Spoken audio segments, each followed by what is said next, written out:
60살. 솔직히 말해서 이 나이가 되면 이런 생각 한 번쯤 하게 됩니다. 이제 뭐 더 바꿀 게 있나? 남은 인생 그냥 버티다가 가는 거지. 그런데 제가 수천 명의 어르신들을 만나며 깨달은 것은 전혀 달랐습니다. 인생을 행복하게 마무리하신 분들과 끝까지 후회와 한숨 속에 계셨던 분들 사이에는 공통된 갈림길이 하나 있었습니다. 그 나이가 바로 60세였습니다. 30대, 40대, 50대까지는 어떻게든 앞만 보고 달릴 수 있습니다. 가정 때문에, 자식 때문에, 회사 때문에 참고 견디며 버티는 삶이 가능합니다. 그런데 60이 되면 더 이상 참는 힘만으로는 인생이 굴러가지 않습니다. 그때부터는 마음가짐을 바꾸느냐, 그대로 버티느냐에 따라 남은 전부가 갈라집니다. 저는 이렇게 말씀드리고 싶습니다. 60세는 인생의 내리막이 시작되는 나이가 아니라 인생의 방향키를 통째로 바꿀 수 있는 마지막 골든타임입니다. 이 시기에 마음의 기여를 갈아 끼우지 않으면 70대, 80대, 90대까지 그대로 참는 패턴으로 흘러가게 됩니다. 반대로 60세에 딱 한 번 용기를 내어 이제부터는 나를 위해 살겠다고 선언하는 분들은 같은 나이인데도 표정부터 완전히 달라집니다. 눈빛이 부드러워지고 웃음에 여유가 생기고 말끝에 감사가 묻어납니다. 병원 대기실에서 한숨만 쉬며 순번을 기다리는 분들 사이에서 조용히 책을 읽거나 간단한 간식을 나눠 먹으며 웃는 분들이 꼭 있습니다. 제가 옆에 앉아 이야기를 나눠보면 거의 예외 없이 이렇게 말씀하십니다. 60 넘어서 마음을 바꾸니까요. 인생이 정말 다르게 보이더라고요. 생각해보면 우리는 인생 전반전을 남을 위해 쓰는데 너무 익숙해져 있습니다. 어린 시절에는 부모의 기대에, 청년기에는 직장의 기대에, 중년에는 자식의 기대에 맞추느라 정작 나는 무엇을 좋아하는 사람인지를 생각해 볼 시간조차 없었습니다. 그러다 60이 되어 정년을 하거나 직장에서 밀려나거나 아이들이 독립하고 나면 문득 공허한 구멍이 하나 생깁니다. 이제 나는 누구지? 나는 뭘 위해 살아야 하지? 이 질문 앞에서 어떤 분은 스스로를 더 몰아붙입니다. 그래, 아직 더 벌어야지.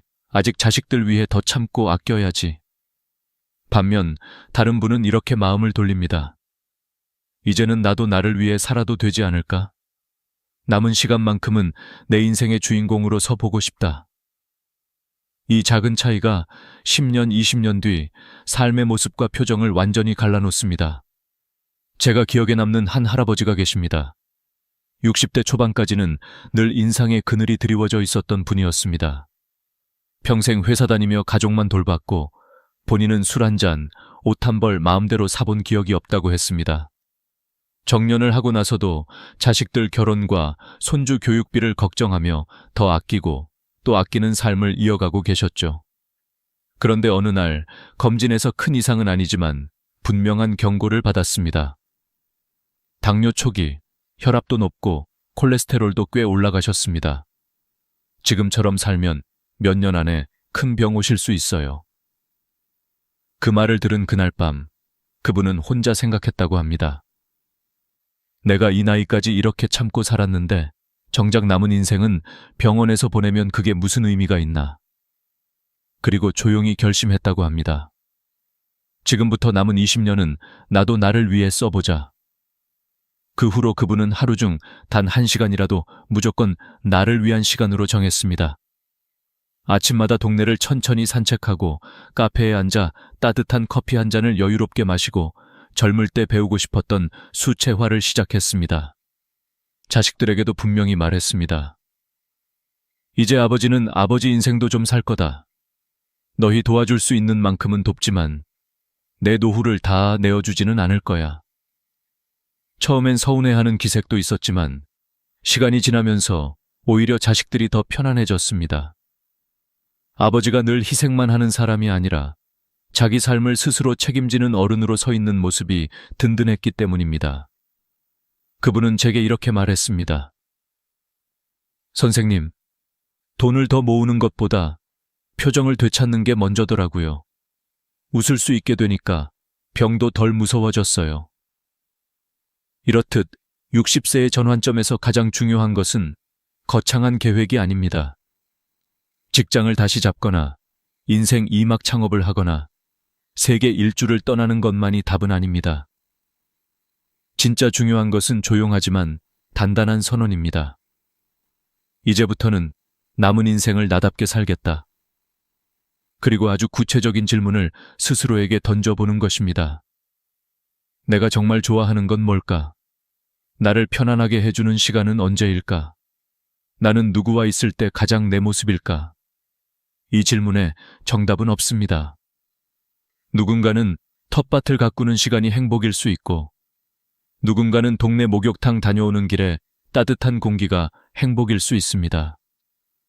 중요한 것은 더 이상 남이 정해준 행복이 아니라 내가 느끼는 행복을 기준으로 삼는 것입니다. 60세의 마인드 리셋은 결국 이런 선언에서 시작됩니다. 이제는 참기만 하는 인생을 그만두겠다. 남은 시간만큼은 나를 위해 쓰겠다. 돈도, 시간도, 마음도. 물론 이 말을 입 밖으로 꺼내는 것이 처음에는 낯설고 죄책감이 들 수도 있습니다. 한국 사회에서 우리는 너무 오랫동안 부모라면 그래야지, 가장이라면, 자식이라면 이라는 말에 묶여 살아왔기 때문입니다. 하지만 잘 생각해보면 나 스스로도 행복하지 않은 사람이 정말로 자식에게, 배우자에게, 주변 사람에게 따뜻한 에너지를 줄 수 있을까요? 내 마음이 늘 말라 있다면 결국 그 건조함이 말투와 표정, 분위기를 통해 가족들에게 고스란히 전해지게 됩니다. 그래서 저는 이렇게 말씀드립니다. 나를 위해 사는 것은 이기적인 것이 아니라 오히려 주변 사람을 위해 필요한 일입니다. 이제 질문을 하나 던져보겠습니다. 만약 앞으로 20년이 더 남아있다면 당신은 그 시간을 어떻게 보내고 싶으신가요? 여전히 통장 잔고만 바라보며 조금만 더 하다가 어느 날 갑자기 병상 위에서 뒤늦게 후회하며 눈을 감고 싶으신가요? 아니면 오늘 하루라도 작은 기쁨 하나를 내 손으로 만들어가며 그래, 그래도 내 인생 참 괜찮았지라고 웃으며 마지막을 맞이하고 싶으신가요? 정답은 이미 마음속에 있을 것입니다. 인생의 전환점은 어느 날 저절로 오지 않습니다. 내가 결심하는 순간, 그때가 바로 전환점이 됩니다. 그리고 그 결심을 하기 가장 좋은 때가 바로 지금 60세입니다. 아직 늦지 않았습니다. 아니, 지금이 딱 좋을 때입니다. 남은 인생을 버티며 살 것인지, 아니면 즐기며 살 것인지, 지금 이 순간 당신의 선택에 달려 있습니다. 그리고 하나만 더 솔직하게 말씀드려 보겠습니다. 우리 세대는 참는 법은 누구보다 잘 배웠지만 즐기는 법은 제대로 배워본 적이 없습니다. 남을 위해 희생하는 것은 익숙하지만 나를 위해 투자하는 것은 어색합니다. 그래서 막상 시간이 나도 무엇을 해야 할지 모르겠고 돈을 써도 죄책감이 앞서고 쉬고 있어도 어딘가 불안합니다. 하지만 이제는 그 낡은 습관을 조금씩 내려놓을 때입니다. 오늘 하루 중 단 10분이라도 남이 아닌 나를 위한 시간을 정해보세요. 누가 뭐라 하지 않아도 되는 시간, 눈치를 보지 않아도 되는 순간, 오직 나를 위해 숨을 고르는 그 짧은 틈이 인생 후반전을 바꾸는 시작점이 됩니다. 저 역시 많은 어르신들의 이야기를 들으며 마음속으로 여러 번 다짐했습니다. 나도 60이 되면 그때부터라도 꼭 내 인생의 방향키를 내가 잡아야지. 인생은 끝에서 되돌릴 수 없습니다. 하지만 지금 이 자리에서 오늘의 선택은 바꿀 수 있습니다. 60이라는 숫자에 겁먹지 마시고 오히려 이렇게 속삭여 보세요. 그래, 드디어 내 인생을 나답게 시작할 시간이다. 그렇게 마음을 바꾸는 순간 세상이 조금 다르게 보이기 시작할 것입니다. 같은 집, 같은 거리, 같은 사람들인데도 내 마음이 달라지면 풍경이 달라집니다. 그것이 바로 60세 마인드 리셋의 첫 번째 기적입니다. 혹시 지금 화면을 보고 계신 당신도 마음 한구석에 이런 생각이 들지 않나요? 그래도 이미 너무 늦은 건 아닐까?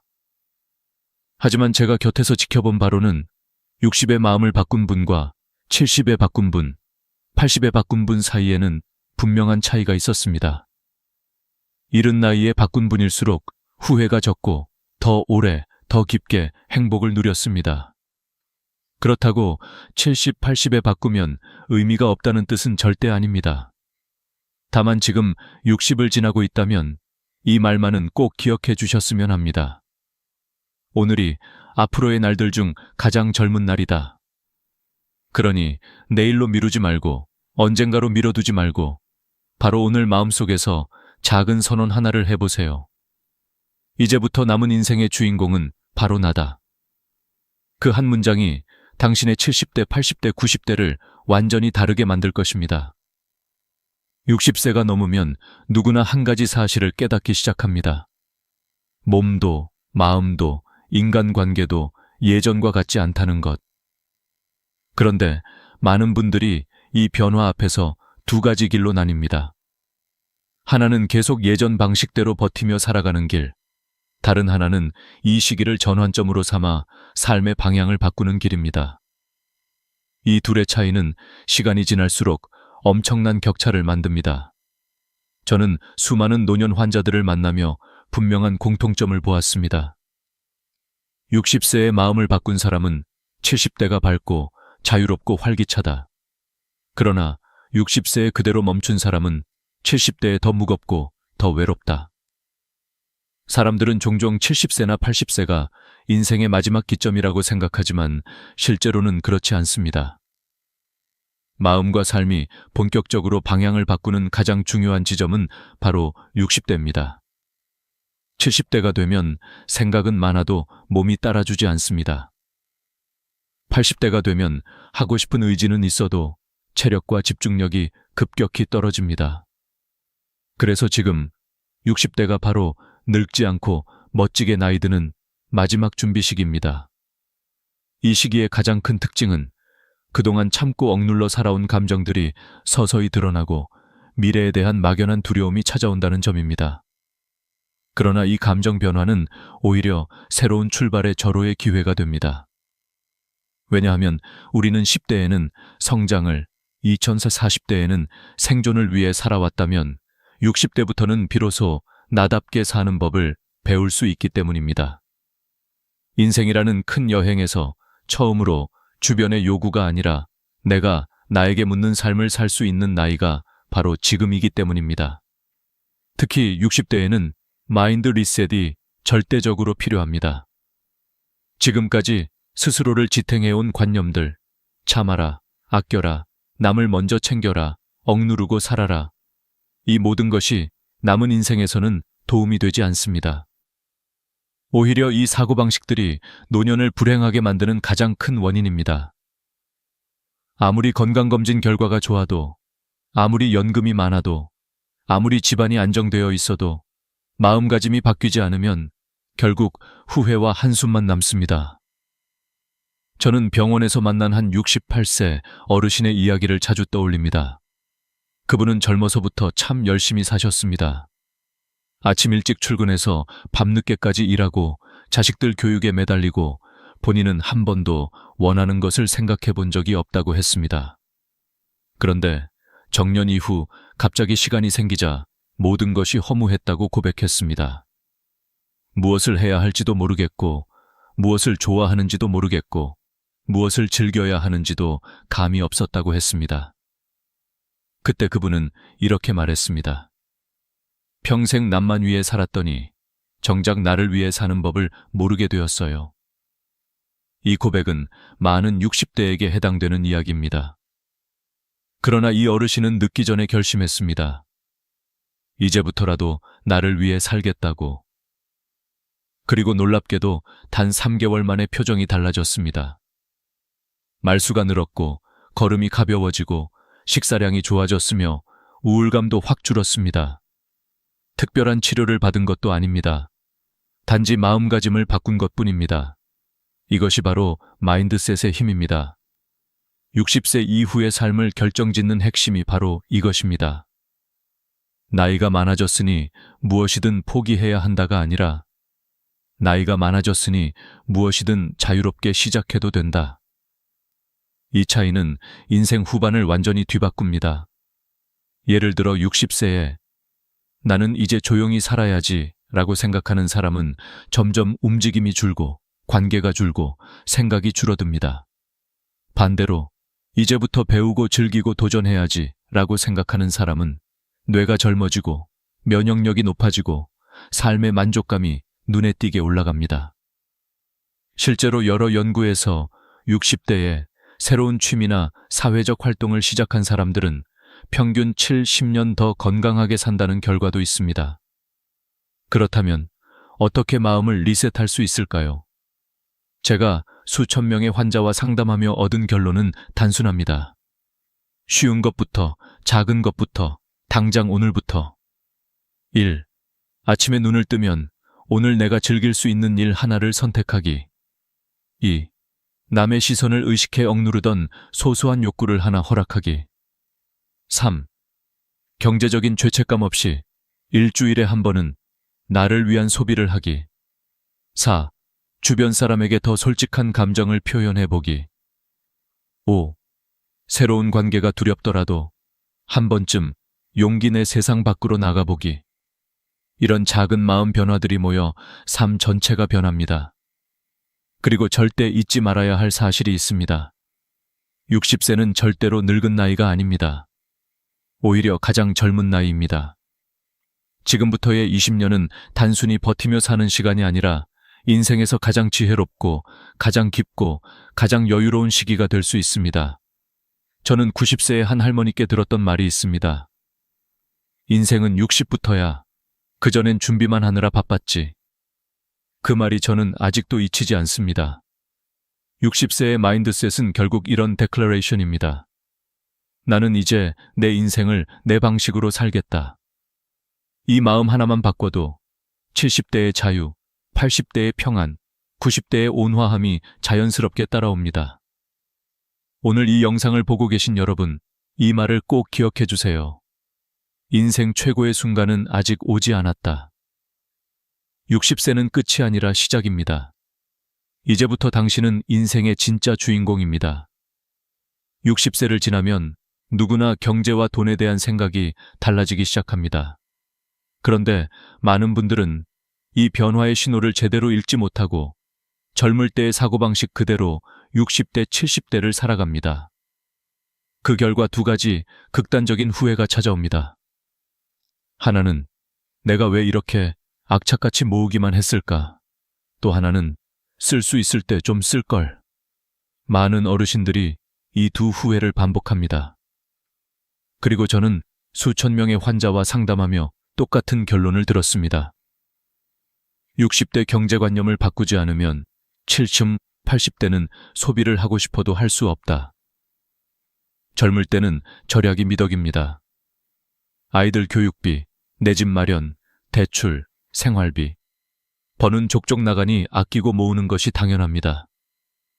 그러나 이 사고방식이 60세 이후에도 계속되면 문제가 됩니다.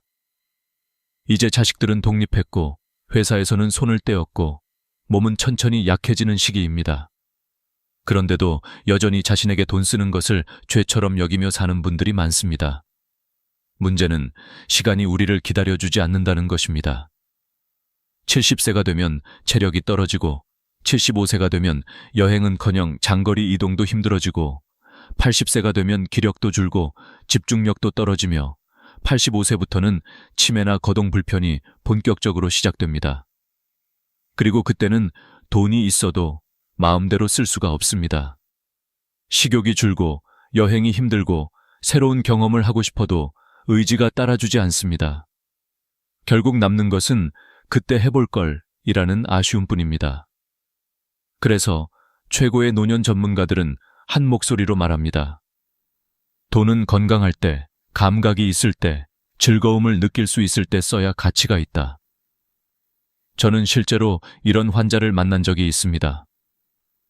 73세 여성분인데 평생 펜션 청소 일을 하며 남편과 함께 자식들 뒷바라지를 했습니다. 옷 한 벌 제대로 사본 적도 없었고 여행 한 번 가본 적도 없이 살아왔습니다.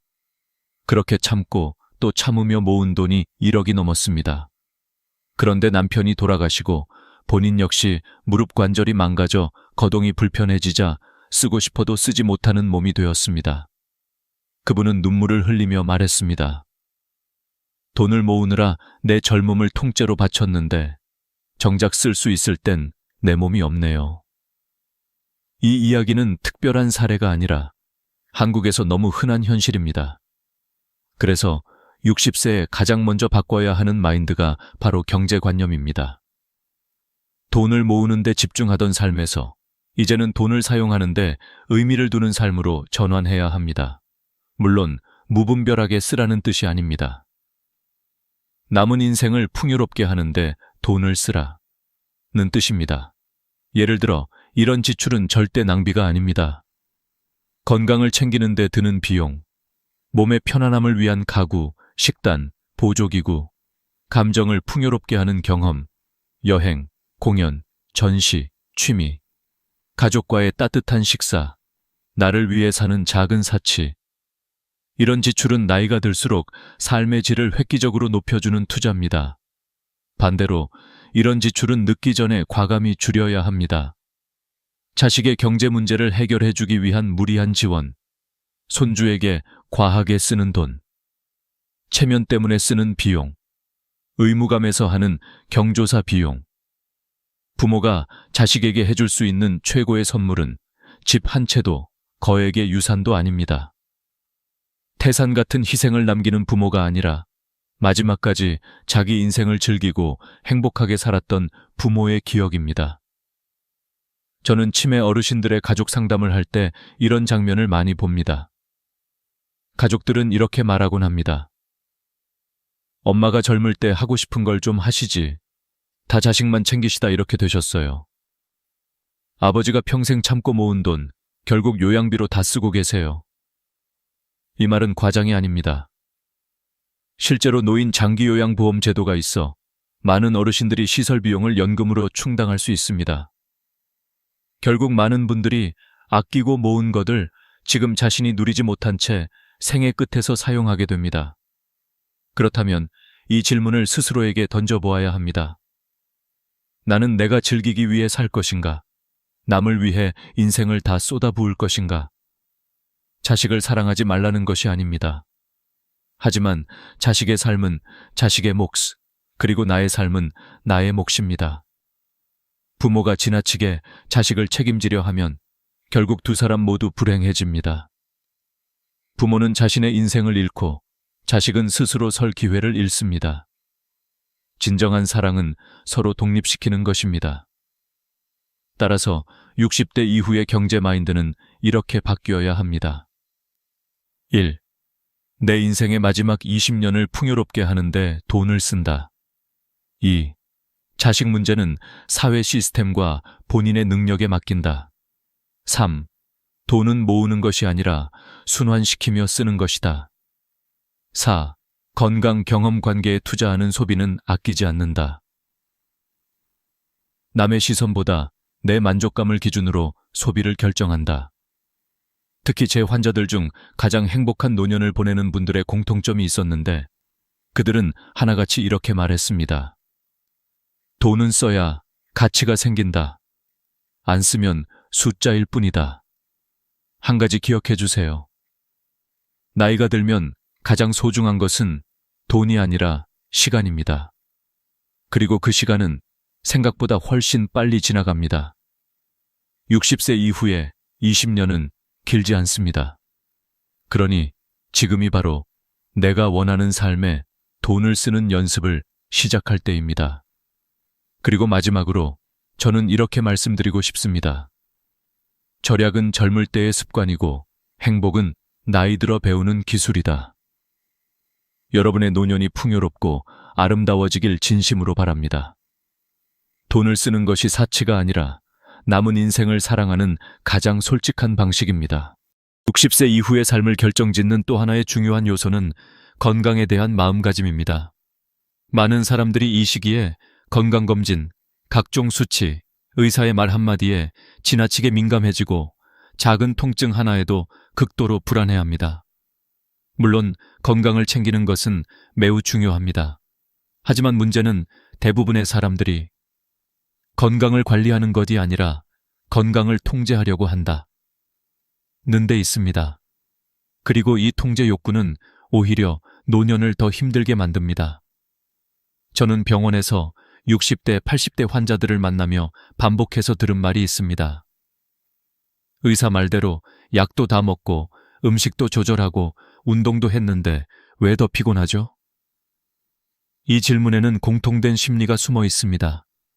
완벽한 건강을 만들고 싶다. 정상 수치를 유지해야 한다. 아프지 않게 살고 싶다. 이런 마음들입니다. 하지만 60세 이후 건강관리의 핵심은 완벽함이 아니라 공존입니다. 즉, 병을 없애는 것이 아니라 병과 함께 사는 지혜를 배우는 것입니다. 우리는 나이가 들면 자연스럽게 혈압이 오르고 혈당이 높아지고 콜레스테롤 수치가 올라갑니다. 이것은 이상한 일이 아니라 너무나 정상적인 일입니다. 그런데 많은 분들이 이 변화마저도 문제로 받아들이며 고쳐야 한다는 생각에 집착합니다. 그 결과 약을 한 움큼씩 챙겨 먹기 시작하고 몸이 조금만 이상해도 병원을 전전하며 불안 속에 하루를 보냅니다. 이런 삶은 몸보다 마음을 더 지치게 합니다. 제가 진료에서 가장 많이 경고하는 것이 있습니다. 바로 다약제 복용, 폴리파마시입니다. 5가지, 10가지 약을 꾸준히 먹다 보면 몸은 점점 무거워지고 머리는 멍해지고 집중력은 떨어지고 심지어 우울감까지 생깁니다. 그러다 보면 사람들이 말합니다. 나이가 드니까 머리가 흐릿한 건가? 하지만 실제로는 치매가 아니라 약물 부작용인 경우가 매우 많습니다. 한 76세 할머니 환자분이 있었습니다. 그분은 어느 날 갑자기 손발이 떨리고 집중이 안 된다고 했습니다. 가족들은 치매 초기라고 걱정했고요. 그런데 제가 약 목록을 보니 혈압약 2종류, 당뇨약 2종류, 콜레스테롤 약 1종류, 수면제, 진통제까지 총 9가지였습니다. 제가 약을 4가지로 줄여드렸습니다. 그리고 한 달 뒤 할머니는 환하게 웃으며 병원에 오셨습니다. 선생님, 머리가 맑아지고 손떨림도 없어졌어요. 치매인 줄 알았는데 그냥 약 때문이었네요. 이렇듯 노년의 건강 문제는 질병보다 약물과 불안이 만드는 경우가 훨씬 많습니다. 그렇다면 60세 이후 건강을 어떻게 대해야 할까요? 정답은 단순합니다. 심각하지 않은 병은 오히려 적당히 관리하며 사는 것이 훨씬 현명하다. 혈압이 조금 높다. 나이에 충분히 있을 수 있는 일. 혈당이 약간 올라갔다. 식사 조절과 가벼운 운동이면 충분. 콜레스테롤이 높다. 당장 약부터 먹기보다 생활 패턴을 먼저 점검. 몸이 여기저기 아프다. 자연스러운 노화 과정. 무엇보다 중요한 것은 지금 내가 일상생활을 하는데 큰 불편이 없는지, 그리고 오늘 하루의 컨디션이 괜찮은지입니다. 검사 결과나 숫자의 인생 전체를 맡기면 마음이 병들기 시작합니다. 저는 환자들에게 항상 이렇게 말합니다. 수치는 참고일 뿐, 당신의 삶은 숫자보다 몸의 느낌을 따라야 합니다. 이 말은 과장이 아닙니다. 수치를 가장 열심히 관리하는 사람일수록 정신적 스트레스와 불안이 높고 오히려 건강을 해치는 경우가 적지 않습니다. 반면 적당히 관리하면서도 내 몸을 믿는 마음을 가진 분들은 표정이 밝고 수면질이 좋고 삶의 안정감이 높습니다. 그리고 여기서 매우 중요한 깨달음이 있습니다. 60대 이후에 건강을 깎아먹는 가장 큰 원인은 병 자체가 아니라 두려움입니다. 두려움은 면역력을 낮추고 호흡을 얕게 하고 잠을 빼앗고 모든 병의 회복을 더디게 합니다. 이 두려움을 이기는 법은 완벽하게 관리하려는 것을 멈추는 것입니다. 저는 한 82세 할아버지 환자분에게 들은 말이 지금도 잊히지 않습니다. 나이가 들면 병은 친구처럼 같이 가는 거예요. 너무 미워하면 더 아픕니다. 이 말에는 깊은 지혜가 담겨 있었습니다. 60세 이후 건강관리의 진짜 핵심은 이렇습니다. 완벽을 버리고, 두려움을 줄이고, 몸의 신호를 존중하고, 약물보다 생활 리듬을 우선하고, 병을 적으로 보지 말고 동반자로 바라보는 것. 병을 없애려고 싸우면 인생이 피곤해지고, 병과 함께 살아갈 줄 알면 인생이 가벼워집니다. 물론 여기서 중요한 것은 방치하라는 뜻이 절대 아닙니다. 필요한 검진은 하고 필요한 약은 먹어야 합니다. 다만 과한 관리가 오히려 불행을 만든다는 사실을 잊지 말라는 것입니다. 그리고 마지막으로 60세 이후 건강의 진짜 기준은 삶의 불편함이 적은가이지 수치가 정상인가가 아닙니다. 조금 아프면 어떻습니까? 조금 수치가 높으면 어떻습니까? 오늘을 즐길 수 있는 마음, 걷고 싶은 의지, 웃을 수 있는 여유가 있다면 그것이 바로 건강입니다. 그리고 이 사실을 받아들이는 순간 여러분의 70대와 80대는 훨씬 더 평온해지고 삶이 훨씬 더 따뜻해질 것입니다. 60세 이후 많은 분들이 가장 크게 후회하는 것이 무엇인지 아십니까? 돈도 아니고 성취도 아니고 명예도 아닙니다. 가장 많이 남는 후회는 바로 내가 하고 싶은 일을 하지 못했던 것, 그 다음은 남들의 눈치를 보며 평생을 살았던 것, 그리고 더 솔직하게 살지 못했던 것입니다. 저는 수많은 노년 환자들과 가족 상담을 하며 한 가지 공통된 사실을 깨달았습니다. 나이가 들수록 후회는 커지고 용기는 줄어들며 기회는 점점 사라진다. 이것은 냉정하지만 부정할 수 없는 현실입니다. 60대가 된 지금 반드시 마음을 바꾸어야 하는 이유는 바로 이 때문입니다. 지금 하지 않으면 평생 못할 일이 너무 많기 때문입니다. 저는 호스피스 병동에서 일하는 한 간호사가 들려준 이야기를 잊을 수 없습니다. 1000명이 넘는 임종 환자와 함께한 그녀는 사람들이 죽기 직전 가장 많이 후회하는 5가지를 정리했습니다. 그 목록은 너무도 솔직했고 너무도 아팠습니다. 1. 내가 원하는 삶을 살지 못한 것. 일만 하다. 가족과 시간을 보내지 못한 것. 3. 감정을 솔직하게 표현하지 못한 것. 친구들과의 관계를 유지하지 못한 것. 행복을 선택하지 않은 것. 이 5가지는 20대, 30대, 40대에는 이해하기 어려울 수 있지만 60대가 되면 하나하나가 가슴에 콕 박히는 문장들입니다. 그런데 중요한 것은 이 5가지 후회는 누구나 갖게 된다는 점입니다. 그러나 지금부터 반대로 살면 누구나 후회를 줄일 수도 있습니다. 첫 번째 후회. 원하는 삶을 살지 못했다. 대부분의 사람들은 자신이 아닌 남을 위해 삽니다. 부모의 기대, 사회의 기준, 회사의 목표, 자식의 미래. 그러다 자기 삶은 잠시도 돌아보지 못하고 어느새 60이 되어 있습니다. 이제는 늦지 않았습니다. 남은 인생만큼은 내가 원하는 삶을 선택하십시오. 두 번째 후회. 일만 하다 가족과 시간을 보내지 못했다. 돈을 벌기 위해, 책임을 지기 위해, 가족을 위해 일했다고 생각하지만 정작 가족이 가장 원하는 것은 돈이 아니라 함께한 시간입니다. 60이 넘었다면 이제는 일보다 관계를 우선해야 합니다. 자식과 손주, 배우자와의 시간은 지금 이 순간 지나가면 다시 오지 않습니다. 세 번째 후회.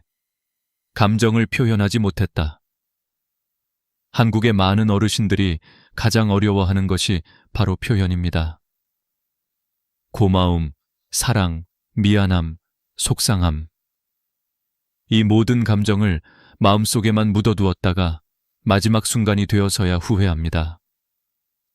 제가 92세 할아버지에게 들은 말이 있습니다. 사람은 미워도 말해야 하고 좋아도 말해야 해. 말하지 않으면 마음이 늙어버려. 감정은 표현할 때 관계가 살아나고 표현할 때 마음이 젊어집니다. 네 번째 후회. 친구들과의 관계를 유지하지 못했다.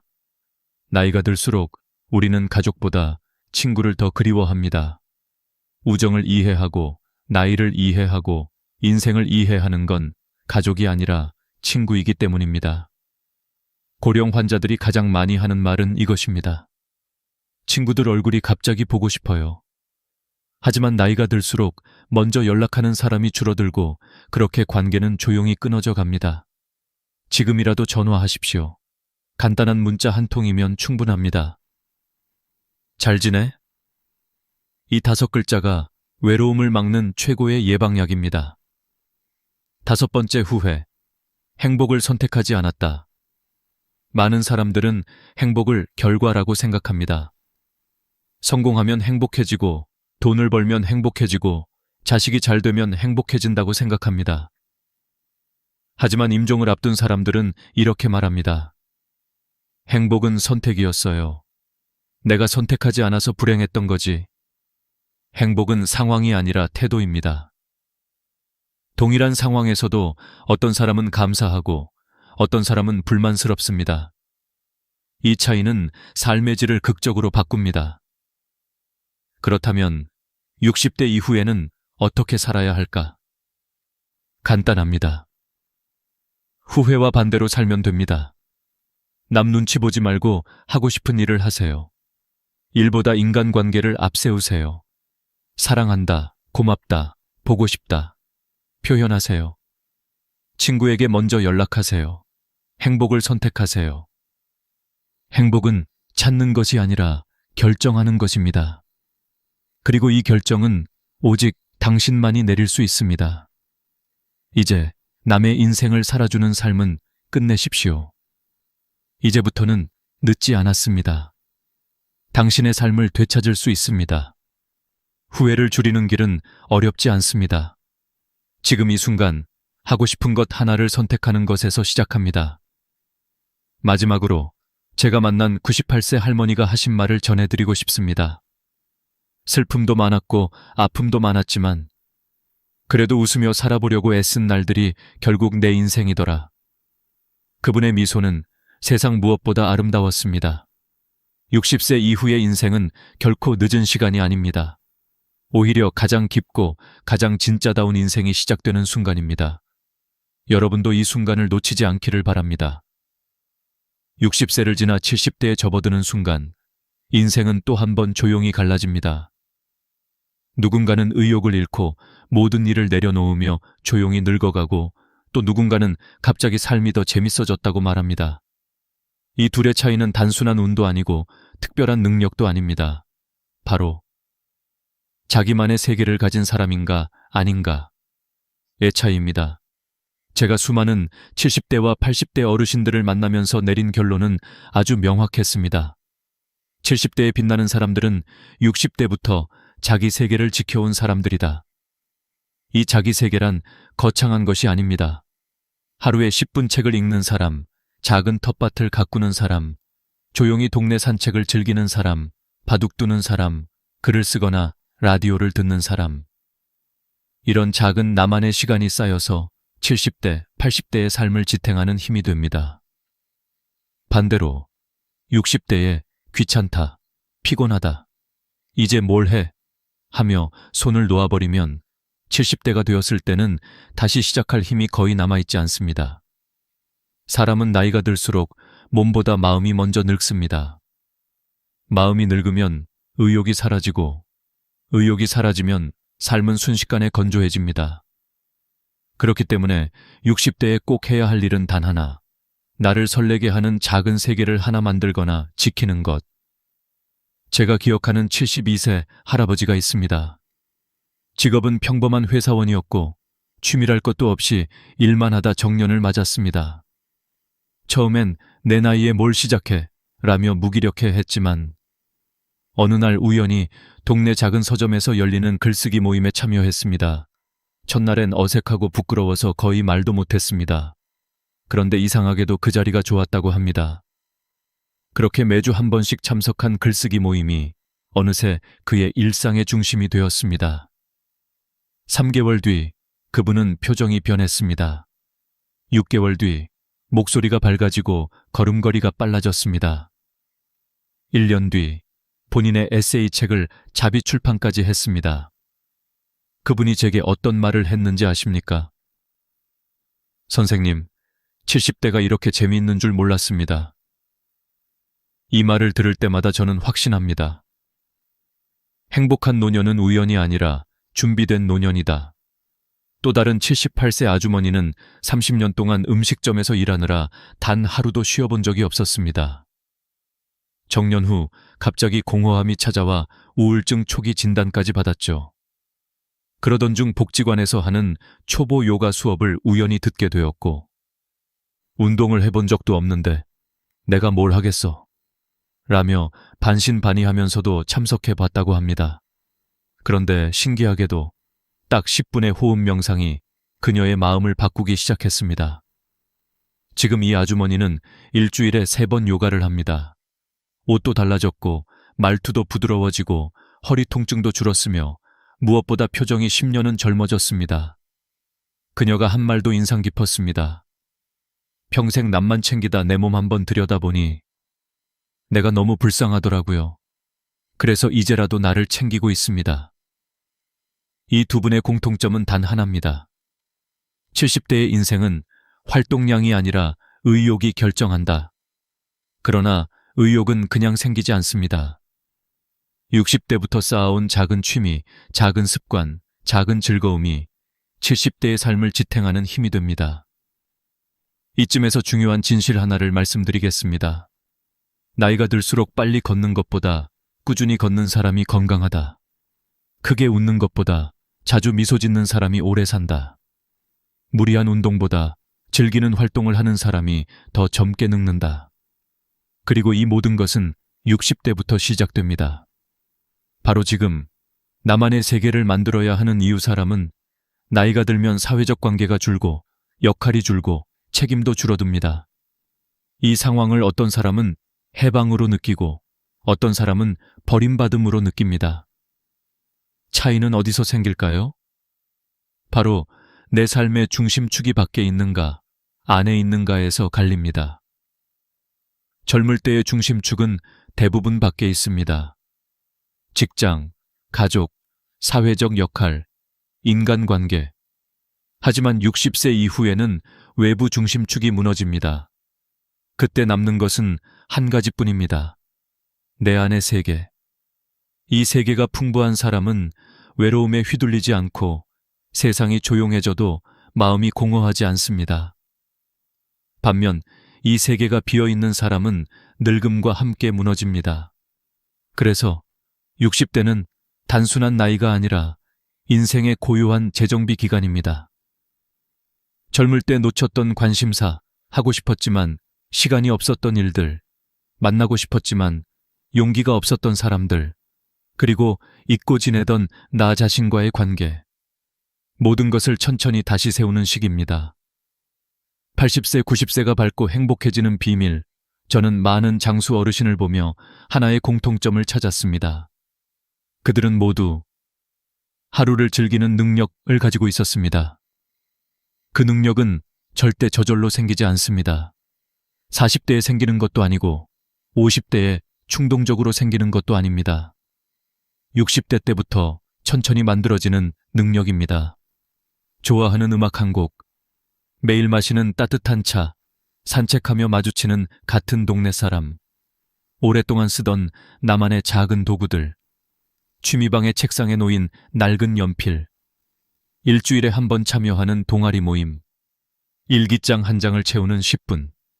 바로 이런 작고 사소한 것들이 70대의 고독을 막아주고 80세의 건강을 유지해주며 90세의 존엄을 지켜줍니다. 그리고 이제 마지막 질문. 당신의 70대는 어떤 모습이었으면 좋겠습니까? 외로움 속에 TV만 바라보는 모습입니까? 아니면 가볍게 웃고 자신이 좋아하는 일을 천천히 즐기는 우아한 70대입니까? 모든 것은 60대인 지금의 선택에 달려 있습니다. 늦지 않았습니다. 당신은 지금 인생의 가장 중요한 시점을 통과하고 있습니다. 그리고 그 시점에 필요한 것은 단 하나입니다. 나만의 세계를 지키는 용기. 마지막으로 85세 그림작가 할머니가 제게 했던 말로 이 부분을 마치고 싶습니다. 젊을 땐 바빠서 못 그리고, 중년엔 책임 때문에 못 그렸고, 60 넘어서 용기 내 그렸더니 85에 난 이제야 진짜 나로 산다. 여러분의 60대가 바로 그런 시작이 되길 바랍니다. 지금이 바로 인생이 가장 깊어지는 시간입니다. 여러분은 아직 충분히 젊습니다. 그리고 앞으로 더 아름다워질 수 있습니다. 왜 어떤 사람들은 90살이 넘어서도 또렷한 정신과 탄탄한 걸음으로 하루를 살아가는 반면 어떤 사람들은 아직 젊은 나이에도 병과 피로 속에서 하루하루를 견디게 될까요? 저는 이 질문을 들을 때마다 한 사람의 얼굴이 떠오릅니다. 올해로 92살, 여전히 매주 진료실에 앉아 사람들의 몸을 살피고 조용한 미소로 조언을 건네는 노의사. 그는 젊은 시절부터 수천 명의 삶을 지켜보았고 그 긴 세월만큼이나 깊은 통찰을 가진 사람이었습니다. 어느 날 제가 선생님은 어떻게 이렇게 건강을 유지하십니까? 라고 묻자 그는 마치 오래 숨겨두었던 비밀을 꺼내듯 천천히 입을 열었습니다. 복잡한 운동도 힘든 식이요법도 필요 없어요. 단지 몸의 4군데를 제대로 관리하는 것, 그것만 꾸준히 하면 됩니다. 처음 그 말을 들었을 때 저는 의아했습니다. 4군데? 그게 정말 건강과 장수를 좌우한다고? 하지만 그는 고개를 끄덕이며 덧붙였습니다. 사람들은 평생 중요한 부분을 놓쳐요. 눈에 잘 보이지 않거나 별것 아니라고 여겨서 대충 넘기죠. 그러나 그 작은 부위들이 노년의 건강을 결정짓습니다. 그의 말투는 과장도 신비주의도 없었고 오히려 너무나 단순해서 더 믿음이 갔습니다. 오랜 세월 환자들을 돌봤던 사람만이 할 수 있는 단단한 확신 같은 것이 담겨 있었으니까요. 그는 조용히 차 한 모금을 마신 뒤 마치 오래된 경험 속에서 한 장면을 꺼내듯 이야기를 이어갔습니다. 내가 젊었을 때부터 유독 인상 깊었던 환자가 한 명 있었어요. 65살이었는데 늘 피곤하고 기억력이 떨어진다며 찾아왔죠. 그런데 놀랍게도 병의 원인은 복잡하지 않았습니다. 그저 몸의 일부가 너무 오랫동안 방치되어 있었던 겁니다. 그는 이 말을 하며 특유의 부드러운 미소를 지었습니다.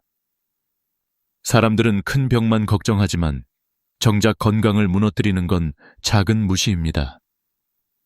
제가 그 4군데가 정확히 어디인가요? 라고 묻자 그는 손가락을 가볍게 탁자 위에 두드렸습니다.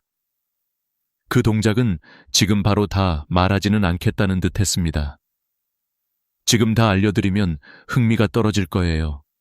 하지만 하나만 분명히 해둡시다. 이 4부위는 우리 몸의 기초, 해독, 순환, 그리고 에너지의 중심입니다. 이 4가지가 무너지면 정신도, 체력도, 장기 기능도 함께 약해집니다. 반대로 이 4가지만 살리면 나머지는 자연스럽게 따라오지요. 그의 태도는 마치 오랜 삶의 퍼즐을 완성한 사람처럼 여유로웠습니다. 저는 그 순간 깨달았습니다. 노년의 건강은 거창한 비법이나 강한 의지가 아니라 기본을 제대로 지키는 생활 습관에서 완성된다는 사실을요. 특히 그는 기본이 무너지면 아무리 좋은 음식과 운동을 해도 효과가 반감된다고 강조했습니다. 너무 단순해서 소홀히 했던 것들이 사실 우리 몸을 지탱하는 기둥이었다는 것입니다. 그는 덧붙였습니다. 사람의 몸은 솔직해요. 잘 돌보면 언제든지 회복하려 하고 무시하면 금방 신호를 보냅니다. 그런데 대부분 그 신호를 나이가 들어서 그렇겠지 하고 넘겨버리죠. 나이는 이유가 아닙니다. 관리하지 않은 것이 이유예요. 이 말은 오랫동안 제 머릿속에 남았습니다. 우리는 흔히 나이가 들면 당연히 아파지고 약해진다고 생각하지만 그는 단호하게 그 믿음을 부정했습니다. 실제로 그는 90세가 넘었음에도 허리도 곧고 걸음도 안정적이며 손의 떨림도 거의 없었습니다. 기억력 또한 뚜렷해 환자의 이름과 병력을 그대로 기억해냈습니다. 그리고 그는 그 모든 이유를 4군데의 꾸준한 관리라고 말했습니다. 그는 다시 제게 물었습니다. 당신은 하루 중 가장 먼저 돌보는 신체 부위가 어딥니까? 저는 잠시 생각에 잠겼습니다. 얼굴? 양치질? 손? 하지만 이 질문은 곧 이어질 이야기를 위한 장치였습니다. 그는 미소를 지으며 말했습니다. 많은 사람이 엉뚱한 곳부터 관리합니다. 진짜 중요한 부분은 늘 뒤로 밀리고 말죠. 오늘 제가 드릴 이야기를 끝까지 듣는다면 아마 당신의 건강 습관도 완전히 바뀔 겁니다. 그 순간 저는 이 이야기가 단순한 건강 정보가 아니라 오랜 세월 사람들의 몸과 삶을 지켜본 한 의사의 경험이자 유산이라는 사실을 깨달았습니다. 그의 말대로라면 이 4가지 습관은 단지 병을 예방하는 수준이 아니라 노년의 삶을 완전히 바꿀 수도 있는 열쇠였습니다. 그리고 그는 조용히 첫 번째 비밀을 꺼내려 했습니다.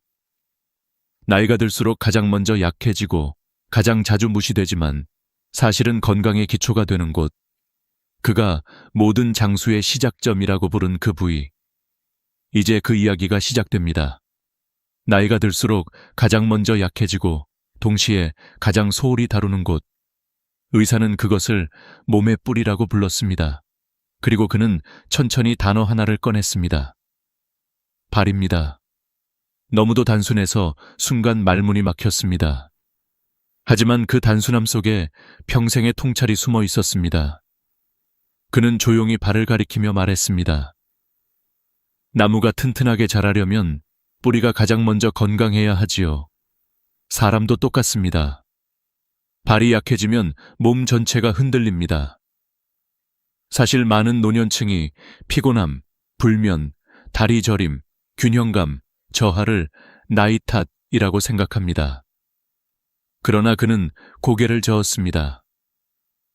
그건 나이의 문제가 아니라 순환의 문제입니다. 발은 몸 전체의 혈액이 가장 먼저 내려가고 마지막으로 올라오는 곳이에요. 발이 차가운 사람은 몸 전체가 차갑습니다. 발이 피곤한 사람은 몸 전체가 무겁습니다. 그는 이 말을 끝내며 한 환자의 사례를 꺼냈습니다. 70대 중반의 한 남성이 있었습니다. 늘 피곤하고 몇 년째 잠이 깊게 들지 못해 밤마다 뒤척였다고 합니다. 병원에서도 큰 이상은 없다는 말만 들었고 그는 자신이 그냥 늙어서 그런가 보다 하고 체념하고 있었습니다. 그런데 그의 발을 만져본 순간 의사는 단번에 원인을 알았다고 합니다. 항상 차갑고 딱딱하게 굳어 있었던 발, 작은 충격에도 민감하게 아파하던 발바닥. 그는 그때 말했습니다. 이분의 병은 수면 문제가 아니었습니다. 순환이 막힌 문제였고 그 시작점은 발이었죠. 그는 먼저 발을 따뜻하게 해주는 작은 습관을 알려주었습니다. 너무 뜨겁지 않은 물에 2.30분 정도 담그기, 발가락 사이까지 부드럽게 비누로 씻기, 완전히 말리기. 그는 특히 말리는 것의 중요성을 강조했습니다. 많은 분들이 그냥 감각적으로 말랐겠지 하고 넘깁니다. 하지만 발가락 사이의 습기는 결국 곰팡이를 만들고 곰팡이는 다시 피부를 약하게 만들어 순환을 더 나쁘게 만들어요. 하지만 진짜 효과는 그 다음 단계에서 나타났습니다. 그는 환자에게 발바닥 뒤꿈치 마사지를 하루 10분씩 하라고 했습니다. 엄지손가락으로 발바닥 중간에서 뒤꿈치 방향으로 천천히 눌러 움직이는 방식. 동양의학에서는 이 부위를 기혈이 시작되는 곳이라고도 부르고 서양의학 연구에서도 이 지점의 자극이 혈류 개선에 도움을 준다고 알려져 있습니다. 그 남성은 처음엔 반신반의했습니다. 하지만 3개월이 지나던 어느 날 그는 의사에게 웃으며 말했습니다. 요즘은 발이 먼저 따뜻해요. 그리고 밤에 눈을 감으면 더 빨리 잠이 들어요. 그의 피로감은 절반 이하로 줄어들었고 무엇보다 마음이 가벼워졌다고 했습니다. 발을 돌보는 것이 마치 자신을 돌보는 일처럼 느껴졌다고 말했습니다. 의사는 이 사례를 들려준 뒤 조용히 덧붙였습니다. 이런 변화는 특별한 능력이 있어서 일어나는 게 아닙니다. 단지 놓쳐왔던 부분을 돌보기 시작했기 때문이에요. 그리고 그는 작은 상자를 꺼내 보였습니다. 그 안에는 오래된 발 관리 도구들이 들어 있었습니다. 부드러운 브러쉬, 미끄럼 방지 매트, 발 전용 보습제, 그리고 편안한 실내화. 그는 말했습니다. 나이가 들수록 다리에 힘이 빠진다고 말하지만 저는 이렇게 묻고 싶습니다. 정말 나이 때문일까요? 아니면 발을 방치해온 시간 때문일까요? 그가 겪어온 또 다른 변화는 78세의 마거릿이라는 여성에게서 나타났습니다. 그녀는 몇 년 동안 발 통증 때문에 걷기를 포기했고 혼자 외출하는 것이 두려워졌다고 합니다. 하지만 발을 매일 씻고 천천히 마사지하고 보습을 챙기기 시작한 지 3주 만에 놀라운 변화가 찾아왔습니다. 통증이 줄고 다시 걷는 즐거움을 되찾았습니다. 심지어 지역 커뮤니티의 걷기 모임 리더가 되어 다른 사람들에게도 방법을 알려주고 있다고 했습니다. 그는 마지막으로 이렇게 말했습니다. 발은 늘 아래에 있어서 잊히기 쉽습니다. 하지만 우리 몸을 가장 오래 지탱해 준 건 바로 그 발입니다. 그리고 인생의 후반부를 지탱해 줄 것도 역시 발이에요. 그 말을 들었을 때 저는 깨달았습니다. 사람들은 얼굴과 손은 꼼꼼히 관리하면서 정작 몸에서 가장 오래 일해온 발은 대충 씻거나 아예 신경 쓰지 않는다는 사실을요. 나이가 들어가는 것은 어쩔 수 없지만 발의 나이를 늦출 수는 있습니다. 그리고 저는 의사의 다음 말에서 어떤 전환점을 느꼈습니다. 이제 첫 번째 뿌리가 정리됐으니 다음은 몸의 해독센터를 이야기해 봅시다. 그가 말하는 두 번째 비밀은 모두가 알지만 아무도 제대로 돌보지 않는 곳, 그리고 면역과 에너지의 성패를 결정하는 곳이었습니다. 두 번째 비밀은 누구나 알고 있지만 정작 제대로 관리하는 사람은 거의 없는 곳이었습니다. 의사는 그곳을 몸의 해독센터이자 면역의 관문이라고 표현했습니다. 저는 순간 심장이 삐끗 멈춘 듯 했습니다. 해독센터? 간이나 장을 떠올렸지만 그는 고개를 저었습니다. 아니죠. 바로 겨드랑이입니다. 겨드랑이라는 단어가 나오자 저는 순간 당황했습니다. 너무 평범하고 너무 일상적인 곳이었기 때문입니다. 그러나 그는 단호하게 말했습니다. 사람들은 겨드랑이를 단지 냄새와 땀의 문제로만 생각하지만 이곳엔 면역의 핵심인 림프절이 모여 있습니다. 이곳을 잘 관리하면 몸 전체가 달라집니다. 그는 한 가지 이야기를 꺼냈습니다. 73세의 희진 씨는 몇 년 동안 반복적인 감기, 기관지염, 호흡기 염증으로 고생했습니다. 병원에 가서 약을 먹으면 잠시 좋아지지만 또 재발했고 그때마다 체력은 더 떨어져 갔습니다. 그런데 어느 날 의사는 그녀에게 예상치 못한 질문을 던졌습니다. 겨드랑이 관리 평소에 하시나요? 그녀는 웃으며 대답했습니다. 겨드랑이를 무슨 관리까지 해요? 그냥 씻고 말고 그게 다죠. 그때 의사는 이렇게 말했습니다. 바로 그냥 때문에 면역이 무너질 수 있습니다. 그는 겨드랑이가 왜 중요한지 차근차근 설명했습니다. 겨드랑이에 있는 림프절은 우리 몸의 불순물, 세균, 바이러스를 거르는 필터 역할을 합니다. 피로, 감염, 염증 같은 문제는 이 필터가 막히거나 약해질 때 쉽게 발생합니다. 림프절이 원활하게 기능하려면 겨드랑이 주변이 항상 깨끗하고 건조하고 순환이 잘 이루어져야 한다는 것입니다. 희진 씨는 반신반의했지만 의사의 조언대로 다음을 실천해보기로 했습니다. 첫째, 겨드랑이를 너무 세게 문지르지 않고 부드럽게 원형으로 씻기. 둘째, 샤워 후 반드시 완전히 말리기. 셋째, 알루미늄이 들어간 땀 억제제 대신 천연 미네랄 스틱으로 교체하기. 넷째, 아침마다 쇄골 방향으로 1, 2분 림프 마사지하기. 놀라운 변화는 일주일 만에 나타났습니다.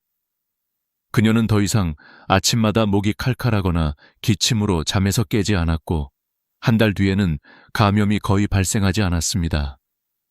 의사는 그 변화의 이유를 이렇게 설명했습니다. 림프는 흐름이 생명입니다.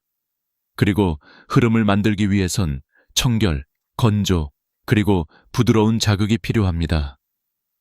저는 그의 말을 들으며 놀라움을 감출 수 없었습니다. 겨드랑이라는 작은 부위가 이렇게 큰 역할을 한다니. 하지만 이어진 그의 설명은 더 놀라웠습니다. 겨드랑이는 면역뿐 아니라 심혈관 건강과도 연결됩니다. 상체의 혈액 흐름이 이곳을 지나기 때문이죠. 겨드랑이가 막히면 가슴이 답답해지고 팔이 무거워지고 어깨가 굳어집니다. 그는 68세 남성의 사례를 보여주었습니다. 늘 피곤하고 이유 없이 어깨가 뻐근해 병원에 갔지만 검사에서는 특별한 이상이 나오지 않았던 사람.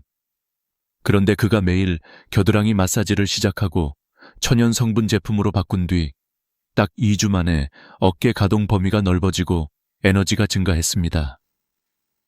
림프는 고속도로와 같습니다.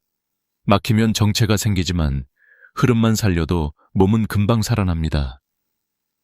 의사의 말은 단순했지만 매우 설득력이 있었습니다. 특히 노년층은 땀샘 기능이 약해져 세균 번식이 더 쉬워지고 피부도 약해져 자극에 민감하므로 올바른 관리가 필수라고 했습니다. 그는 겨드랑이 관리에서 가장 중요한 2가지 신호를 강조했습니다. 하나, 비정상적인 부기. 둘, 지속적인 통증이나 갑작스러운 피부 변화. 이 신호는 절대 넘겨서는 안 되며 즉시 검사가 필요하다고 말했습니다. 하지만 무엇보다 인상 깊었던 건 그가 말한 온도의 역할이었습니다. 샤워 마지막 단계에서 겨드랑이의 차가운 물을 5초만 흘려보세요.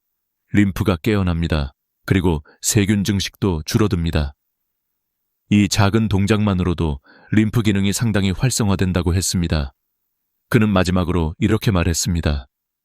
겨드랑이는 몸의 필터입니다. 필터가 깨끗하면 온몸이 편안해지고 필터가 막히면 온몸이 무거워집니다. 저는 그 순간 깨달았습니다. 평생 무심코 지나쳤던 이 작은 부분이 사실은 면역의 시작점이었고 에너지의 중심이었다는 사실을요. 그리고 의사는 조용히 다음 비밀을 꺼냈습니다. 이제 순환의 길목을 이야기해 봅시다. 대부분이 평생 한 번도 제대로 관리하지 않은 곳이죠. 그의 3번째 비밀은 우리가 몸에서 가장 사소하다고 여기는 곳이지만 사실은 혈관과 간 기능을 직접 좌우하는 매우 중요한 부위였습니다. 3번째 비밀은 우리가 평생 거의 신경 쓰지 않고 살아가는 부위였습니다.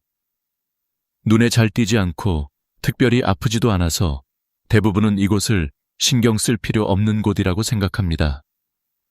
그러나 의사는 단정적으로 말했습니다. 이 부위가 약해지면 혈액이 무겁게 흐르고 간이 지치며 다리가 붓기 시작합니다. 노년의 피로 대부분은 이곳에서 시작됩니다. 그가 말한 곳은 허벅지 안쪽, 즉 다리 안쪽, 깊숙이 자리한 순환의 길목이었습니다. 저는 순간 놀랐습니다. 그곳이 몸에 큰 영향을 준다는 걸 한 번도 생각해 본 적이 없었기 때문입니다. 그러나 의사는 고개를 끄덕이며 말했습니다. 허벅지 안쪽에는 우리 몸에서 가장 굵은 혈관 중 하나인 대퇴동맥이 지나갑니다. 그리고 이 혈관은 몸 전체 혈액의 약 20%를 이동시키죠. 이곳이 답답해지면 간도, 심장도 부담을 받기 시작합니다. 그의 말은 과장이 아니라 실제 사례로 증명되었습니다. 71세의 미령 씨는 다리가 자주 붓고 오래 걸으면 무릎이 무거워지고 피로가 쉽게 누적되는 증상을 수년간 겪어왔습니다. 병원에서는 특별한 질환이 없다고 했고 그녀 역시 나이가 드니 어쩔 수 없다고 생각하며 살았습니다. 그러나 의사가 그녀의 허벅지 안쪽을 짚어보자 이야기는 달라졌습니다. 이분의 문제는 관절도 근육도 아니었습니다. 순환이 막혀 있었어요. 그는 아주 간단한 허벅지 안쪽 관리법을 알려주었습니다. 첫째, 따뜻한 물로 부드럽게 씻기, 특히 무향 비누를 사용해 위쪽 방향으로 쓸어 올리듯 닦는 것. 둘째, 샤워 후 완전히 말리기. 허벅지 안쪽은 습기가 고이기 쉬운 구조라 조금만 방치해도 염증과 가려움이 생기기 때문입니다. 셋째, 통기성 좋은 옷을 입고 필요하다면 소량의 옥수수 전분을 발라 땀과 습기를 줄이는 방법을 쓰는 것. 하지만 미령 씨에게 가장 큰 변화를 준 것은 순환 운동이었습니다. 의사는 그녀에게 하루 2번 의자에 앉아 다리를 천천히 벌렸다가 모으는 동작을 10초씩 유지하며 반복하도록 했습니다. 또한 바닥에 앉아 발바닥을 맞대고 무릎을 위아래로 흔드는 나비 자세를 추천했습니다. 단 2세 3분이면 충분하지만 그 효과는 놀라웠습니다. 미령 씨는 몇 주가 지나자 다리 붓기가 줄고 몸이 가벼워지는 걸 느꼈습니다. 3달 후 그녀는 더 이상 계단을 오를 때 숨이 차지 않았고 간 기능 검사에서도 개선된 수치가 나타났습니다. 의사는 웃으며 말했습니다. 허벅지 안쪽이 열리면 간이 편안해지고 다리가 가벼워지고 피로가 절반으로 줄어듭니다.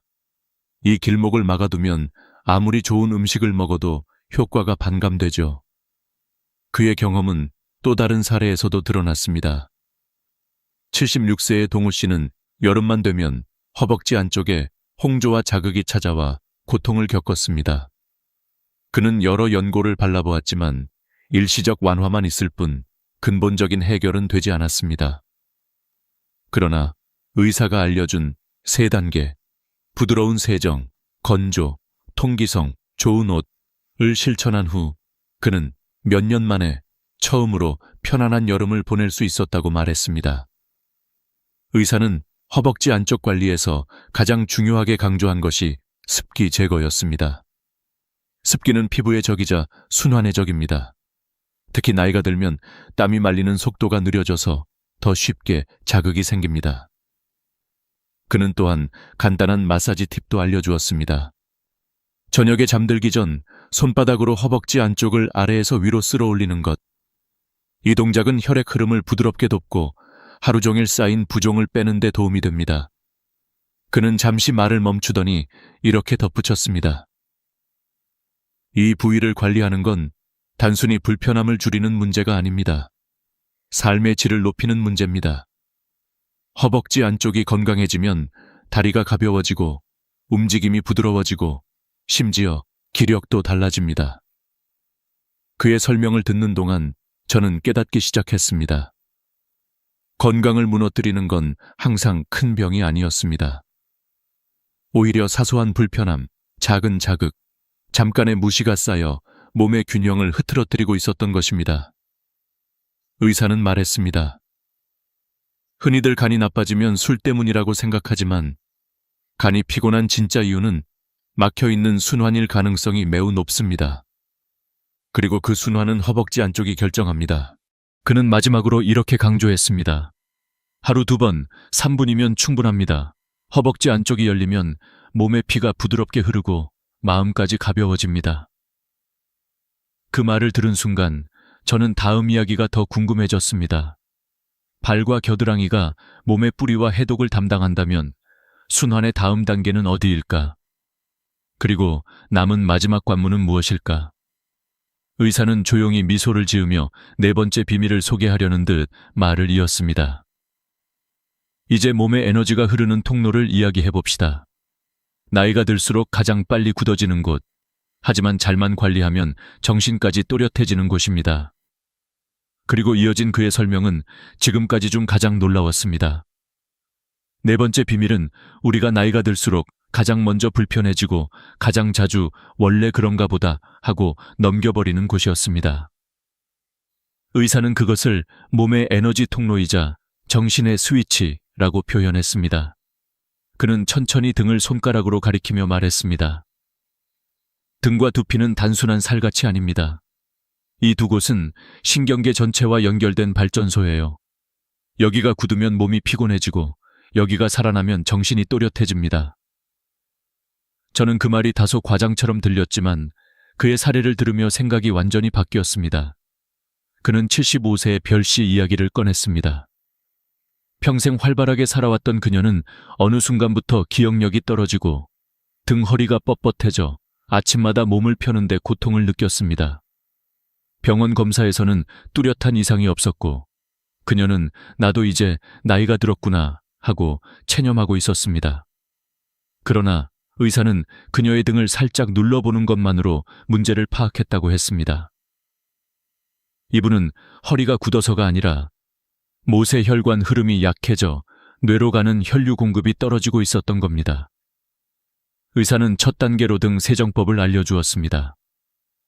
등은 손이 잘 닿지 않기 때문에 많은 노년층이 소홀하게 씻습니다. 하지만 노폐물이 쌓이고 근육이 굳고 혈액 흐름이 떨어지는 건 대부분 이 부위가 막혀서예요. 그는 손잡이가 긴 부드러운 브러쉬를 준비해 등 아래에서 위로 원을 그리듯 천천히 닦으라고 했습니다. 피부를 세게 긁는 것이 아니라 혈류를 깨우듯 부드럽게 자극하는 것이 중요하다고 했습니다. 그리고 따뜻한 물로 씻은 후 마지막에 살짝 차가운 물을 흘려주면 근육이 깨어나고 혈액 순환이 촉진된다고 설명했습니다. 두 번째 단계는 두피 관리였습니다. 그는 두피를 두드리며 말했습니다. 두피는 뇌로 향하는 가장 직접적인 혈류의 통로입니다. 이곳을 자극하면 머리가 맑아지고 잠이 깊어지고 집중력이 살아나요.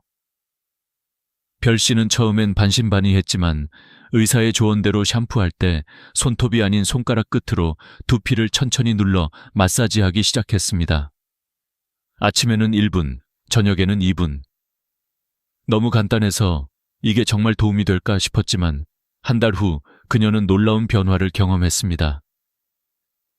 요즘은 머리가 이상하게 맑아요. 어제 한 일을 기억하는데도 덜 힘들고요. 그녀의 가족은 더 큰 변화를 느꼈습니다. 그녀가 예전보다 더 밝아 보이고 표정도 생기 있어졌다고 말했던 것입니다. 의사는 웃으며 이렇게 말했습니다. 두피는 뇌와의 직통선입니다. 여기를 관리하는 건 단순한 미용이 아니라 뇌 건강을 살리는 일입니다. 그는 이어서 3분 스트레칭을 알려주었습니다.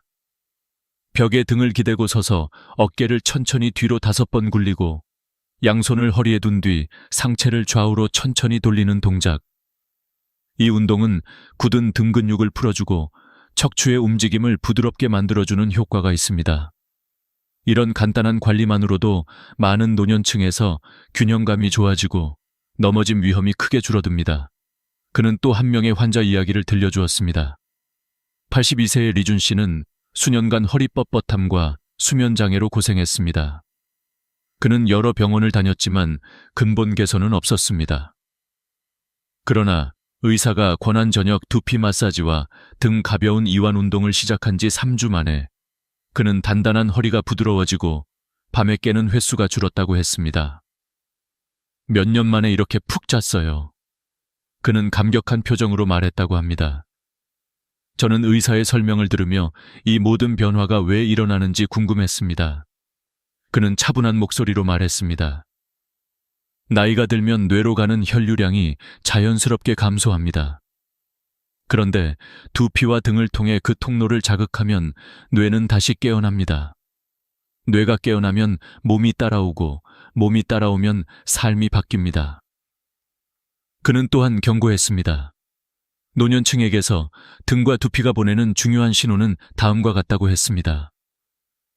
갑작스러운 두피의 건조함, 오래 지속되는 등 뻣뻣함, 날카로운 허리 통증, 이런 신호들은 단순한 피곤함으로 넘겨서는 안 되며 순환 저하의 시작일 수 있다고 말했습니다.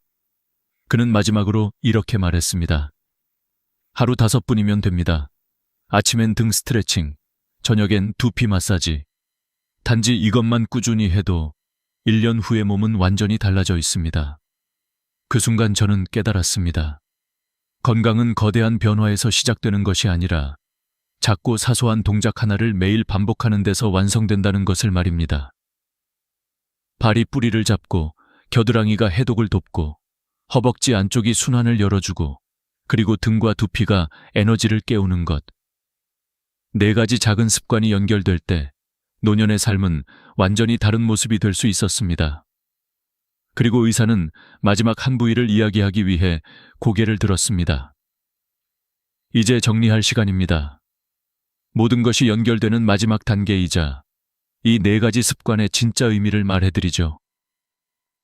그의 5번째 이야기는 단순한 정보가 아니라 인생의 태도와도 연결된 깊은 메시지를 품고 있었습니다. 4번째 비밀까지 모두 들은 순간 저는 마치 몸의 퍼즐이 맞춰지는 느낌을 받았습니다. 발이 우리의 뿌리를 지탱하고 겨드랑이가 해독의 문을 열고 허벅지 안쪽이 순환의 길을 넓히고 등과 두피가 에너지와 정신을 깨우는 과정. 이 모든 것이 서로 연결되는 모습을 보면서 마지막 이야기가 어떤 의미를 담고 있을지 더 궁금해졌습니다. 의사는 조용히 손을 맞잡은 채 말했습니다. 이 네 부위는 그저 몸의 일부분이 아닙니다. 우리가 늙어가는 방식, 그리고 노년을 살아가는 태도를 결정하는 지표입니다. 그는 이어서 덧붙였습니다. 사람들은 건강을 잃고 나서야 후회합니다.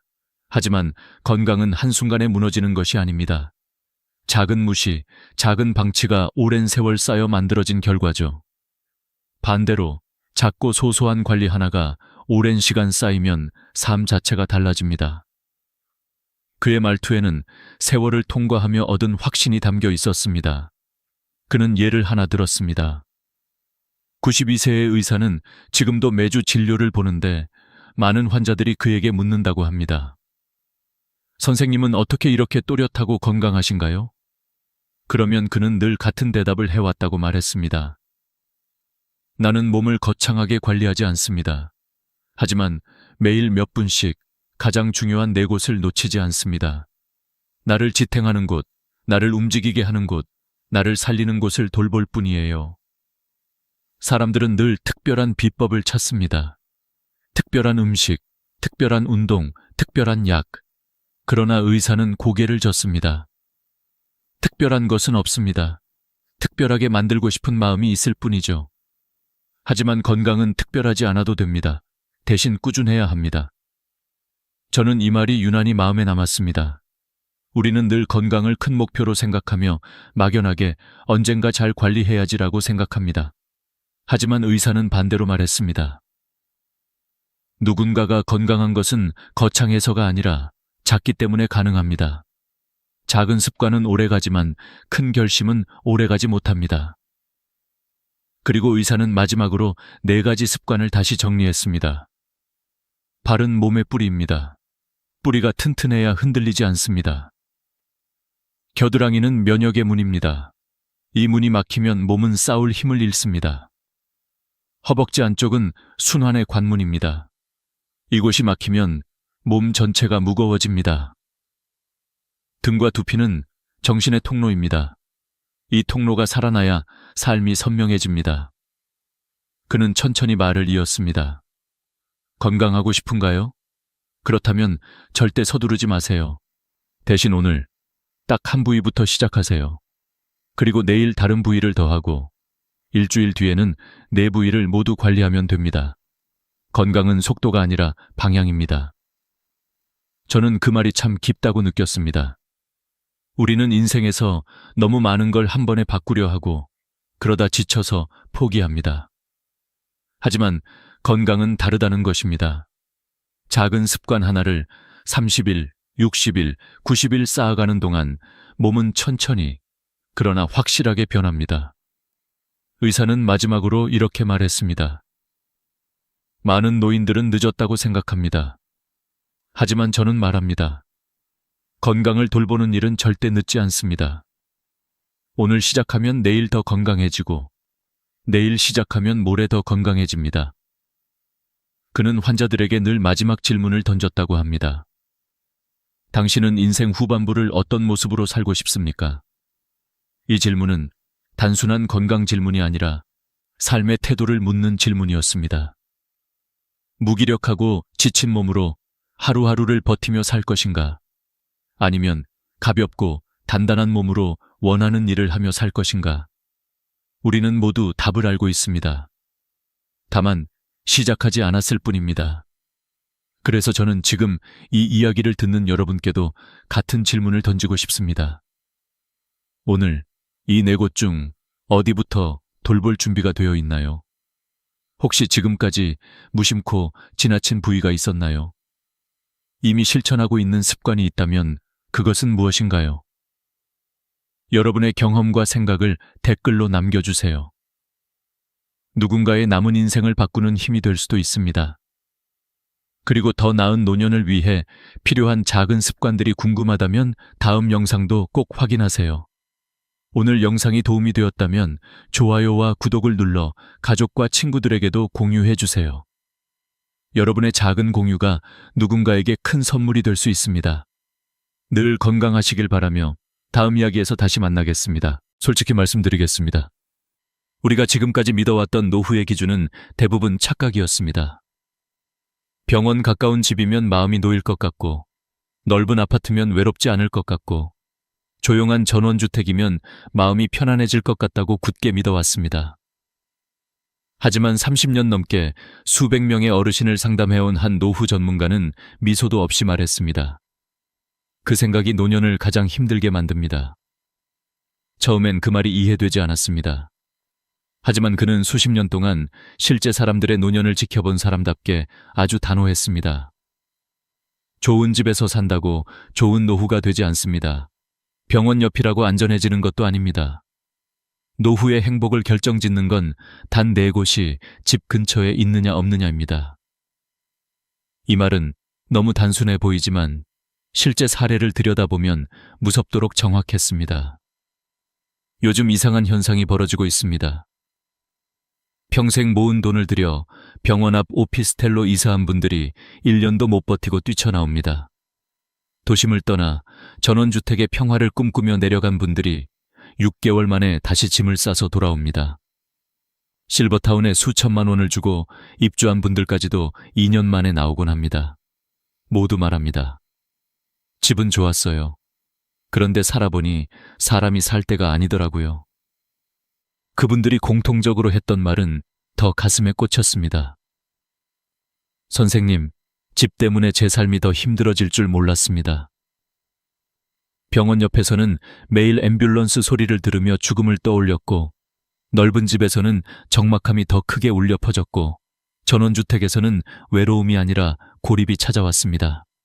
처음에는 더 좋은 곳이라고 생각했던 모든 선택이 오히려 노년의 마음과 몸을 갉아먹고 있었습니다. 통계도 냉정합니다. 65세 이상 노인 중 4명 중 1명이 혼자 삽니다. 70세 이상은 3명 중 1명입니다.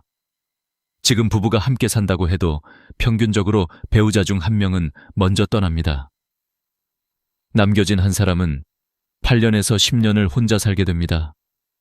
그 10년을 어디서 어떤 환경으로 보내느냐에 따라 같은 10년도 천국이 되거나 지옥이 됩니다. 하지만 많은 사람들은 이렇게 말합니다. 나는 자식이랑 살 거야. 요양원 가면 되지.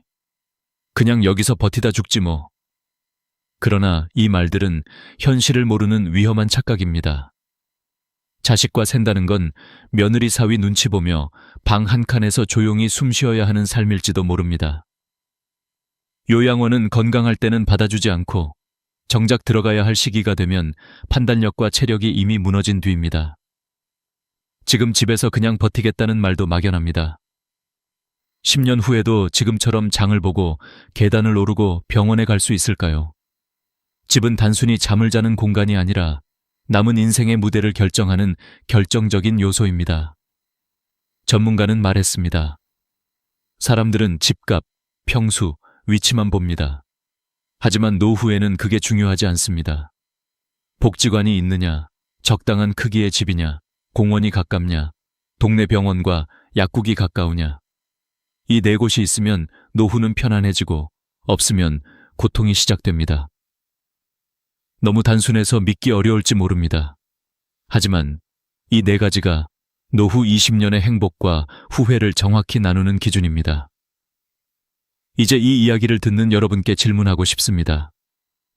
지금 사는 집은 10년 후에 내게도 괜찮은 집인가? 내가 늙었을 때 이 집이 나를 지켜줄까? 아니면 고립시킬까?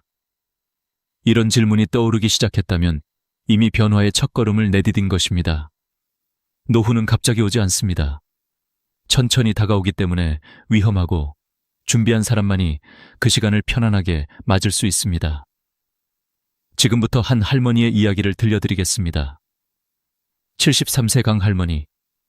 평생 검소하게 살았던 한 여성이 마지막 집을 찾아가는 여정을 통해 깨달은 노후의 진짜 기준. 그 이야기는 아마 여러분의 현재 생각을 완전히 뒤흔들지도 모릅니다. 그리고 무엇보다 여러분의 남은 20년을 안전하게 지키는 나침반이 되어줄 것입니다. 병원 앞 오피스텔로 이사하기 전까지 강 할머니는 늘 불안했습니다. 남편이 세상을 떠난 뒤 홀로 남은 생활은 너무 조용하고 너무 깊었습니다. 작은 기침에도 혹시? 하고 가슴이 철렁 내려앉았고, 밤에 갑자기 다리가 저리기라도 하면 머릿속에는 온갖 상상이 떠올랐습니다. 그러던 어느 날 주변 사람들이 말했습니다. 할머니, 병원 가까운 데로 가면 마음이 편해요. 응급 상황에도 바로 도움받을 수 있잖아요. 그 말은 언뜻 너무 설득력 있었습니다.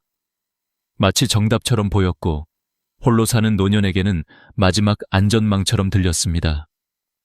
결국 할머니는 평생 살던 집을 팔아 병원 바로 앞 15평 오피스텔을 샀습니다. 처음 한 달은 만족했습니다. 새 건물 냄새가 남아있고, 엘리베이터는 조용하고 빠르고, 작은 공간은 청소도 금방 끝났습니다. 창문 너머로 병원 건물이 단단하게 서 있는 모습은 묘한 안심을 주었습니다. 그래, 이제 더 이상 불안해하지 않아도 되겠지. 할머니는 그렇게 믿었습니다. 하지만 그 평온함은 오래가지 않았습니다. 2달째, 할머니의 마음을 뒤흔드는 일이 벌어지기 시작했습니다. 새벽 2시, 날카롭게 울리는 사이렌 소리가 어둠을 찢고 들어왔습니다. 삐뽀, 삐뽀. 심장을 두드리는 듯한 그 소리는 단순한 소음이 아니었습니다.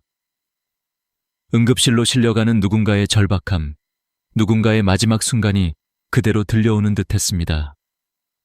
다음 날도, 그 다음 날도, 낮에도 밤에도 사이렌은 멈추지 않았습니다. 어떤 날은 하루 5번 이상 울렸습니다. 창밖으로 내려다보면 들것에 실려 올라가는 환자들, 산소호흡기를 단 채 휠체어에 앉은 노인들, 응급실 문 앞에서 울부짖는 가족들까지 보였습니다. 그 모습을 계속 보던 어느 날, 할머니는 손바닥에 식은땀이 맺히는 걸 느꼈습니다. 저 모습이 언젠가 나의 모습이 되는 건 아닐까. 오피스텔 창문 너머의 풍경은 더 이상 안심이 아니라 공포였습니다. 병원이 가까우면 든든하다고 생각했지만, 병원이 너무 가까우면 하루가 죽음의 그림자로 뒤덮였습니다. 심리학에서는 이것을 부정자극 누적 효과라고 설명합니다. 반복되는 부정적 장면과 소리가 정신을 서서히 잠식해 불안과 우울을 높이는 현상입니다. 게다가 오피스텔 자체도 문제였습니다. 15평 원룸은 혼자 살기엔 너무 좁았습니다. 침대 옆이 주방이고, 주방 옆이 곧바로 출입문이었으며, 거실이라고 부를 만한 공간도 없었습니다. 하루 종일 방 안에 있다 보면 숨이 막히는 듯했고, 마치 세상이 문 하나로 끊어진 것처럼 고립된 느낌이 들었습니다. 누군가와 이야기할 가능성도 전혀 없었습니다. 복도는 적막했고, 문을 열어도 언제나 어둡고 조용했습니다. 아무도 안녕하세요라고 말을 건네지 않는 공간, 그 침묵은 점점 무겁게 내려앉았습니다. 전문가들은 이런 환경을 도시형 고립 구조라고 부릅니다. 편리해 보이지만 사람 사이의 연결이 끊어져 심리적 외로움이 더 증가하는 구조입니다. 노년기에 가장 치명적인 감정이 바로 외로움이라는 사실을 생각하면 이 구조가 얼마나 위험한지 알 수 있습니다. 결정적인 순간은 어느 비 오는 밤 찾아왔습니다. 할머니는 창밖을 보다가 휠체어에 앉은 노인이 응급실로 급하게 밀려 들어가는 모습을 보았습니다. 그 순간 너무도 선명하게 들었습니다. 나는 여기서 살면 안 되겠다. 병원 옆이라는 이유로 선택했던 그 집은 결국 하루하루를 불안으로 덮어버리는 공간이었습니다. 안전망일 줄 알았던 병원이 오히려 마음의 짐이 된 것입니다. 결국 할머니는 깊은 한숨 끝에 결정을 내렸습니다. 여긴 아니다. 이대로는 더 못 살겠다. 겨우 6개월 만에 집을 팔았지만 매매 차익은커녕 시설비와 수수료 때문에 손해까지 있었습니다. 그러나 그보다 더 큰 상처는 마음에 남은 불안이었습니다. 병원이 가까우면 안심된다는 믿음은 산산조각 났습니다. 할머니는 말했습니다. 병원은 필요할 때만 가까우면 됩니다. 매일 보이는 곳에 있으면 그건 마음을 아프게 하는 곳이더라고요. 하지만 이 실패는 끝이 아니었습니다. 병원 앞 집이 주지 못한 안정을 찾기 위해 할머니는 또 다른 선택을 하게 됩니다. 많은 사람들이 꿈꾸는 전원주택. 나무와 바람과 푸른 풍경 속으로 들어가면 삶이 편안해질 것 같았던 그곳. 그러나 그곳에서 기다리고 있던 것은 평화가 아니라 다른 종류의 외로움과 위험이었습니다. 이제 강할머니의 두 번째 선택이 시작됩니다. 전원주택으로 이사하던 날, 강할머니는 오랜만에 깊은 숨을 들이마셨습니다. 병원 사이렌 소리도 없고 회색 건물도 없고 사람들의 분주한 발걸음도 없는 곳. 대신 시원한 바람이 나무집 사이를 지나가며 잔잔한 쉼표를 만들어 주었고 새소리가 아침을 깨웠습니다. 눈을 뜨면 창밖으로 초록이 보이고 저녁이면 노을이 집 안으로 스며들었습니다. 할머니는 생각했습니다. 그래, 이제야 진짜 쉬는구나. 도시의 소음에서 벗어나 자연 속에 있다는 사실만으로 마음이 조금씩 풀어졌습니다. 새 집은 20평 남짓한 단층 구조였고 작은 마당도 있어 꽃과 텃밭을 가꾸기엔 충분했습니다. 할머니는 매일 아침 흙을 만지며 남편이 있었으면 참 좋아했을 텐데 하고 속삭이기도 했습니다. 자연은 분명 따뜻했습니다. 하지만 평화로움은 오래가지 않았습니다. 전원주택에서의 삶은 마치 천천히 닫혀가는 문처럼 처음엔 아름다웠지만 시간이 갈수록 불안이 숨어 있었습니다. 문제는 여름부터 시작되었습니다. 비가 며칠 내리더니 잡초가 무릎 높이까지 자랐습니다. 하루만 깎아도 다음 날이면 다시 올라와 있었습니다. 모기는 해가 지면 집 안으로 몰려들었고 작은 벌레들은 스며들 틈이 없다는 듯 이곳저곳에 나타났습니다. 밤이 되면 두꺼비 울음이 집을 울렸고 그 소리는 조용해야 할 밤을 더욱 낯설고 무겁게 만들었습니다. 청소와 관리도 문제였습니다. 마당을 쓸고 잡초를 뽑고 낙엽을 치우는 일은 하루 이틀은 즐겁다고 느낄 수 있습니다. 하지만 그것이 매일 반복되고 허리는 점점 아파오고 손목에도 힘이 빠지기 시작하면 이야기가 달라집니다. 할머니는 점점 집을 돌보는 것이 아니라 집에 끌려다니는 것 같은 느낌을 받기 시작했습니다. 그러나 더 큰 문제는 따로 있었습니다. 바로 거리였습니다. 마트까지 차량으로 20분, 병원까지 30분, 약국까지 15분. 버스는 하루에 4번뿐이었고 시간표에 맞추지 못하면 한참을 기다려야 했습니다. 도시에서는 당연하게 걸어갈 수 있던 곳들이 이곳에서는 모두 차로 가야만 하는 거리가 되었습니다. 하지만 할머니는 운전을 하지 못했습니다. 결국 장을 보거나 병원에 가려면 자식들에게 연락해야 했고 이 말은 곧 엄마, 또요? 라는 미안함과 부담을 스스로 느끼게 되는 일이었습니다. 전문가들은 이것을 전원형 고립이라고 부릅니다. 자연은 따뜻하지만 인간은 결국 사람과 시설 속에서 살아야 한다는 아주 기본적인 현실입니다. 자연이 주는 위로보다 접근성이 주는 안정이 노년기에는 훨씬 중요합니다. 하지만 가장 무서운 순간은 어느 평범한 오후에 찾아왔습니다. 할머니는 마당에서 화분을 옮기다 발이 미끄러져 넘어졌습니다. 발목을 삐끗하며 바닥에 넘어졌지만 주변에는 아무도 없었습니다. 소리쳐도 들을 사람도 없고 바로 도와줄 이웃도 보이지 않았습니다. 20분, 30분, 40분. 마음속에 불안이 점점 커졌습니다. 여기서 이렇게 죽는 걸까? 이 생각이 가슴을 쳤습니다. 결국 할머니는 힘겹게 몸을 일으켰지만 그 순간 깨달았습니다. 자연은 아름답지만 노인을 지켜주지 않는다는 사실을.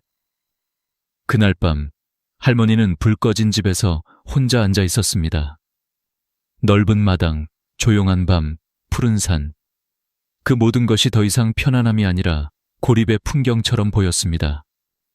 외로움이 이렇게까지 무거울 수 있다는 것을 처음 느꼈습니다. 전문가들이 말하는 노년의 생존 공식이 있습니다. 노년의 적은 외로움이고 외로움의 뿌리는 고립이다. 결국 강 할머니는 또 결정을 내렸습니다. 한 번 더 이사를 해야 한다고. 다시 손해를 보더라도, 다시 짐을 싸더라도 노년을 안전하게 살아갈 수 있는 곳을 찾아야 한다고. 이번에는 좋아 보이는 집이 아니라 살 수 있는 집을 찾아야 한다고 마음속으로 다짐했습니다. 그리고 그때 복지관에서 우연히 만난 친구가 말했습니다.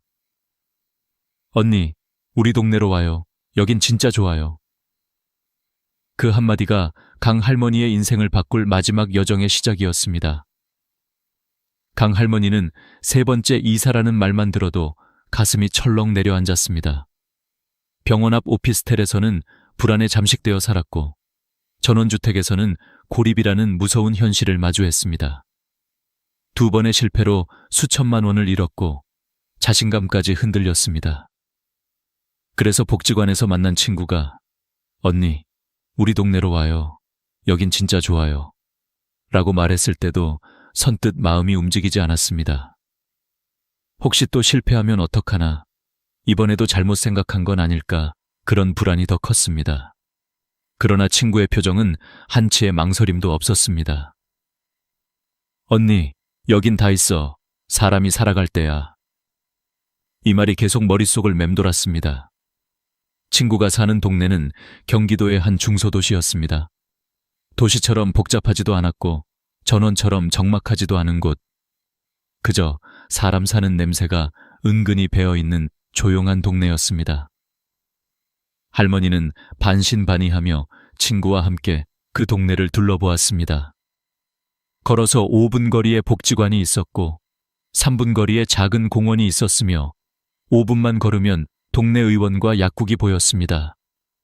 눈에 띄게 넓은 20평 아파트 단지들이 이어져 있었고 사람들이 오가는 모습이 자연스럽게 보였습니다. 아이들 웃음소리, 개 짖는 소리, 노인들 산책하는 발걸음.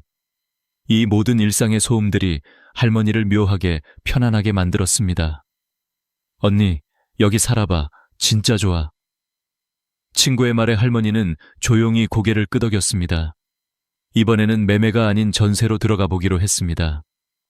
혹시라도 또 맞지 않으면 빠져나올 수 있도록 조금의 여지를 남겨둔 선택이었지만 마음 한편에는 희미한 기대도 있었습니다. 이번에는 진짜 괜찮을까? 그런데 놀라운 일이 벌어졌습니다.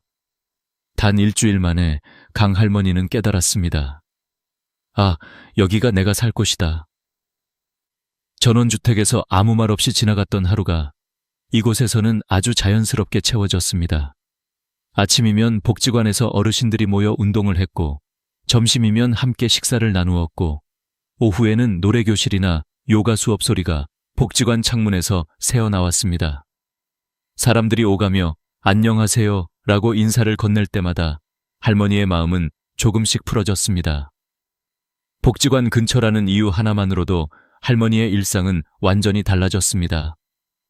아침에 눈을 뜨면 오늘은 어떤 수업을 들을까 하는 설렘이 생겼고 점심시간에는 자연스럽게 옆 사람과 이야기가 이어졌습니다. 복지관에서 만난 친구들은 서로 안부를 확인해 주었고 함께 수업을 듣고 공원으로 산책을 나가는 일이 일상이 되었습니다. 병원 앞 오피스텔에서는 단 하루도 들리지 않던 웃음이 이 동네에서는 하루에도 몇 번씩 터져 나왔습니다. 심리학에서는 이것을 환경 자극 효과라고 부릅니다. 사람은 자신이 매일 마주하는 환경에서 감정과 생각을 공급받습니다. 매일 병원을 보면 불안해지고 매일 자연 속 고립을 보면 외로워지지만 매일 사람을 보고 이야기를 나누면 마음은 자연스럽게 살아납니다. 그뿐만 아니라 아파트 크기도 할머니에게 딱 적당했습니다. 20평의 공간은 좁지도 넓지도 않았고 씨름하듯 청소해야 하는 부담도 없었습니다. 집안은 단정하게 유지되었고 손님이 와도 어색하지 않을 만큼 안정감이 있었습니다. 아, 이 정도 크기가 딱 좋구나. 할머니는 매일 집안을 둘러보며 중얼거렸습니다. 공원도 큰 역할을 했습니다. 집에서 3분만 걸으면 나오는 작은 공원은 나무가 많고 벤치가 여러 개 있었고 저녁이면 어르신들이 모여 산책을 했습니다. 할머니도 그들 틈에서 천천히 걸었습니다. 걷는 동안 몸이 풀리고 이야기 나누는 동안 마음이 풀렸습니다. 어떤 날은 처음 만난 어르신이 할머니에게 귤을 나눠주며 자주 봐요라고 말했는데 그 말 한마디에 괜히 눈물이 고였습니다. 전원주택에서는 하루 종일 사람 얼굴을 한 번도 못 본 날이 많았던 탓이었습니다. 마지막으로 동네 의원과 약국이 가까이 있다는 것은 생각보다 큰 안정감을 주었습니다. 몸이 조금 불편해도 택시를 부르지 않아도 되고 늘 보던 의사와 약사가 할머니의 변화를 알아주는 것이 너무 감사했습니다. 할머니, 오늘은 좀 괜찮으세요? 단순한 이 한마디가 마음을 얼마나 가볍게 하는지 할머니는 새삼 깨달았습니다. 이 네 가지, 복지관, 적당한 크기의 집, 공원, 그리고 가까운 병원과 약국, 이 모두 있는 삶은 이렇게 평범해 보이지만 노년에게는 기적 같은 구조였습니다. 강 할머니는 3년째 그 동네에서 살고 있습니다. 이제는 하루하루가 불안이 아니라 감사로 채워집니다. 허전함 대신 웃음이 있고, 두려움 대신 안정이 있고, 외로움 대신 사람이 있습니다. 그리고 마침내 할머니는 말했습니다. 이제야 알겠어요. 노년은 집이 아니라 동네가 만드는 거라는 걸. 강 할머니가 깨달은 네 가지 기준은 단순한 조언이 아니었습니다. 그것은 노년의 삶을 완전히 바꿔준 실제적 기준이었고, 앞으로 여러분의 삶도 바꿀 수 있는 가장 현실적인 노후 생존 매뉴얼이었습니다. 그래서 저는 이제 이 네 가지를 여러분이 직접 당장 적용할 수 있도록 하나하나 아주 구체적으로 안내해 드리려 합니다. 이 부분은 앞으로 10년, 20년을 결정할 가장 중요한 내용이 될 것입니다. 강 할머니의 이야기는 할머니 개인의 여정이 아니라 많은 분들이 앞으로 겪게 될 미래의 축소판입니다. 준비한 사람과 준비하지 않은 사람, 그 차이가 얼마나 무서운지 실제 사례는 너무 선명하게 보여줍니다. 노후는 언젠가 생각해봐야지 하며 미루다가 순식간에 찾아옵니다. 지금 괜찮다고 내버려두면 5년만 지나도 몸과 마음은 달라지고 지금 당연하게 느끼던 동네 환경은 갑자기 장벽처럼 느껴지게 됩니다. 그래서 지금부터 말씀드리는 작은 행동들을 조금씩 실천하면 여러분의 노후는 훨씬 안정적이고 훨씬 안전한 방향으로 바뀌게 됩니다. 먼저 복지관 확인하기입니다. 많은 분들이 자신이 사는 동네에 복지관이 있는지조차 모릅니다. 그러나 노년의 삶에서 복지관은 단순한 시설이 아니라 삶의 리듬을 만들어주는 생활의 중심이 됩니다.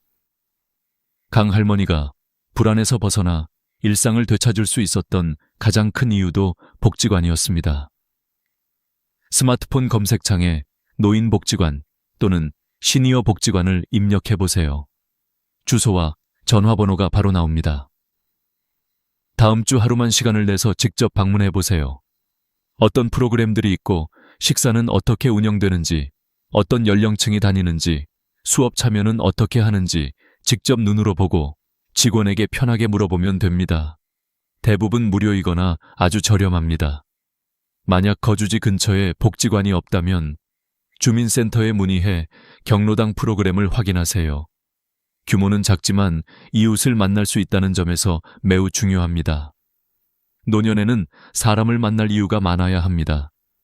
그 이유를 만들어주는 곳이 바로 복지관입니다. 두 번째는 집 크기 점검하기입니다. 지금 사는 집을 둘러보세요. 지금은 괜찮아라는 생각이 오히려 가장 위험합니다.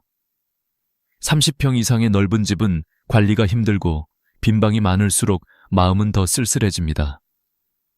반대로 10평 이하의 작은 공간은 숨이 막혀 우울감을 높일 수 있습니다.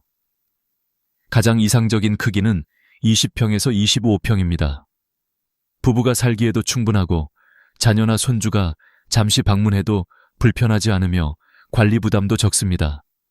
지금 사는 집이 이 범위를 벗어난다면 당장 이사하라는 뜻이 아니라 언젠가는 옮겨야 한다는 마음의 준비를 시작하라는 것입니다. 실제로 지금 사용하는 방이 몇 개인지, 관리비가 얼마나 나오는지, 청소에 얼마나 에너지를 쓰는지 점검해 보세요. 집 크기 하나만 바꿔도 노년의 삶은 크게 달라집니다. 세 번째는 집 주변 환경 점검하기, 즉 동네를 걸어보는 것입니다. 이번 주말에 집 근처를 천천히 산책해 보세요. 공원은 가까운지, 벤치는 충분한지, 운동기구는 있는지, 나무는 많은지, 조명은 안전한지 직접 확인하세요. 집에서 공원까지 10분 이내면 매우 좋은 동네입니다. 20분 이상 걸린다면 노년의 걷기 습관을 유지하기 어려워집니다. 실제 연구에서도 가까운 산책 환경이 치매, 우울증, 심혈관 질환을 예방하는 데 결정적인 역할을 한다고 밝히고 있습니다. 강 할머니가 공원에서 매일 운동하며 친구를 만나고 웃음을 되찾을 수 있었던 것도 이 가까운 거리 덕분이었습니다. 노년의 몸은 환경이 주는 편안함에 반응합니다. 멀면 가지 않게 되고 안 가면 몸이 굳고 몸이 굳으면 외로움이 깊어집니다. 그래서 가까운 공원은 단순한 공원이 아니라 약국보다 강력한 치료제입니다. 네 번째는 동네 의원과 약국 확인하기입니다. 사람들은 대형 병원만 중요하다고 생각하지만 실제로 노년에 가장 자주 가는 곳은 동네 의원과 약국입니다.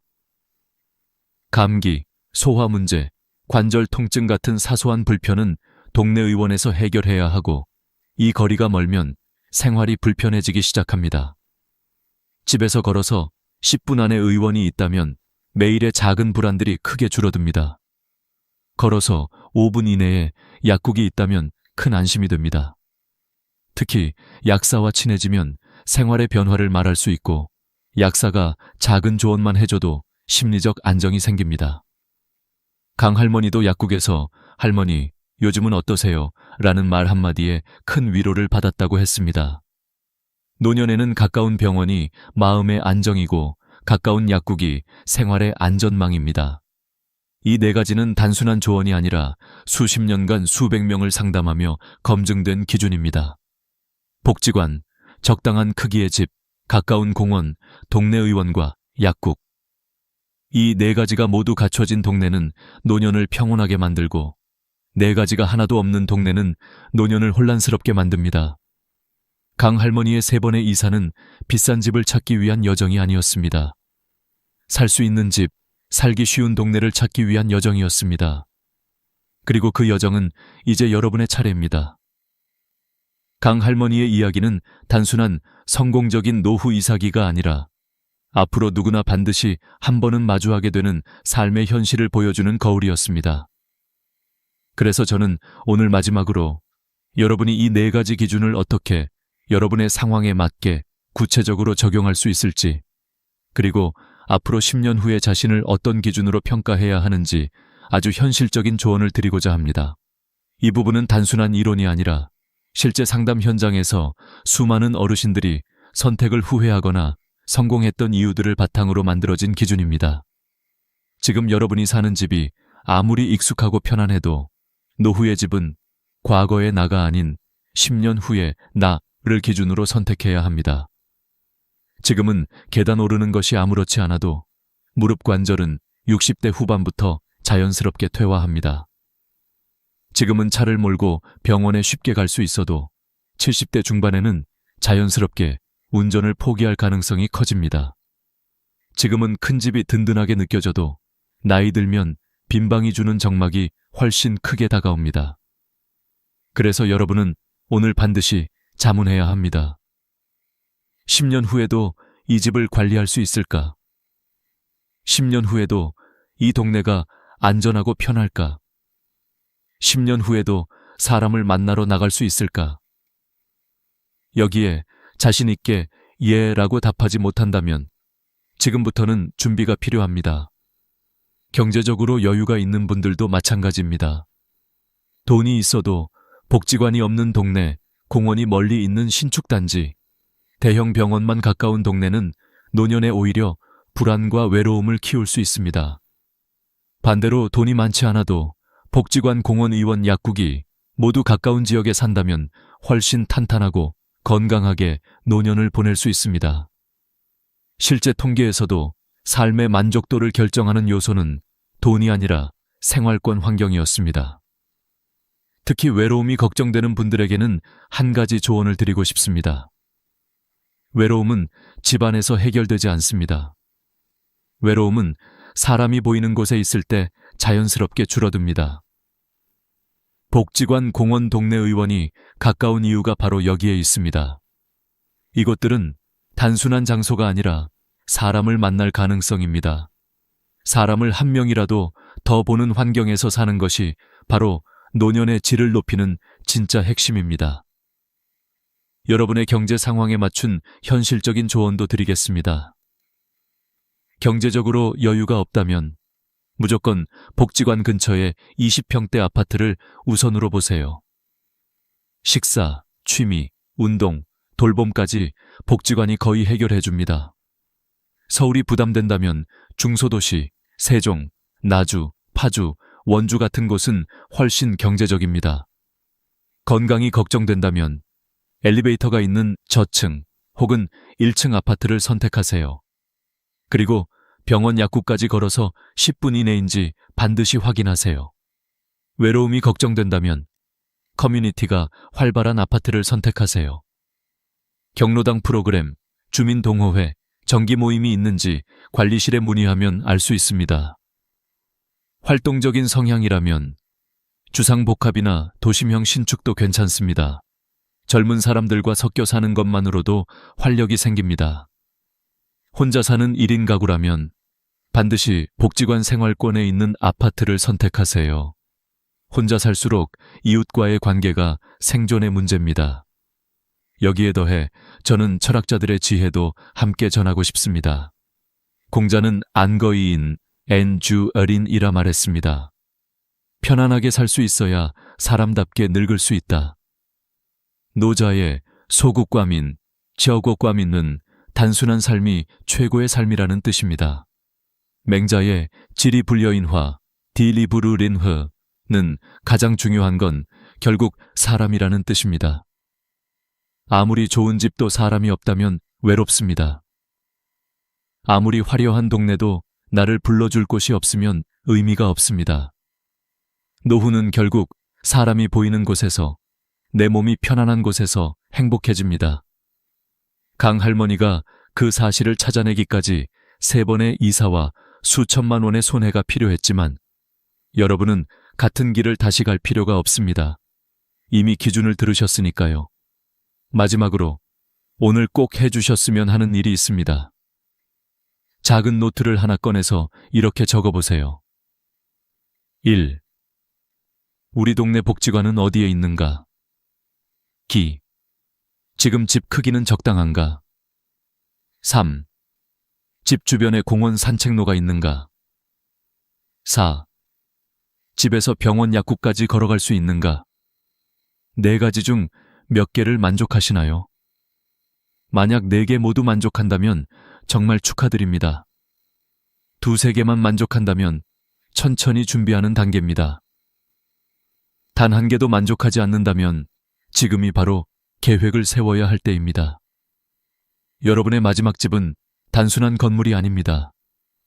여러분의 남은 20년을 지켜줄 삶의 울타리입니다. 그리고 저는 여러분이 그 울타리 안에서 마지막까지 평온하고 따뜻하게 살아가시기를 진심으로 바랍니다. 오늘 영상이 여러분의 노후 준비에 조금이라도 힘이 되었다면 좋아요와 구독 부탁드립니다.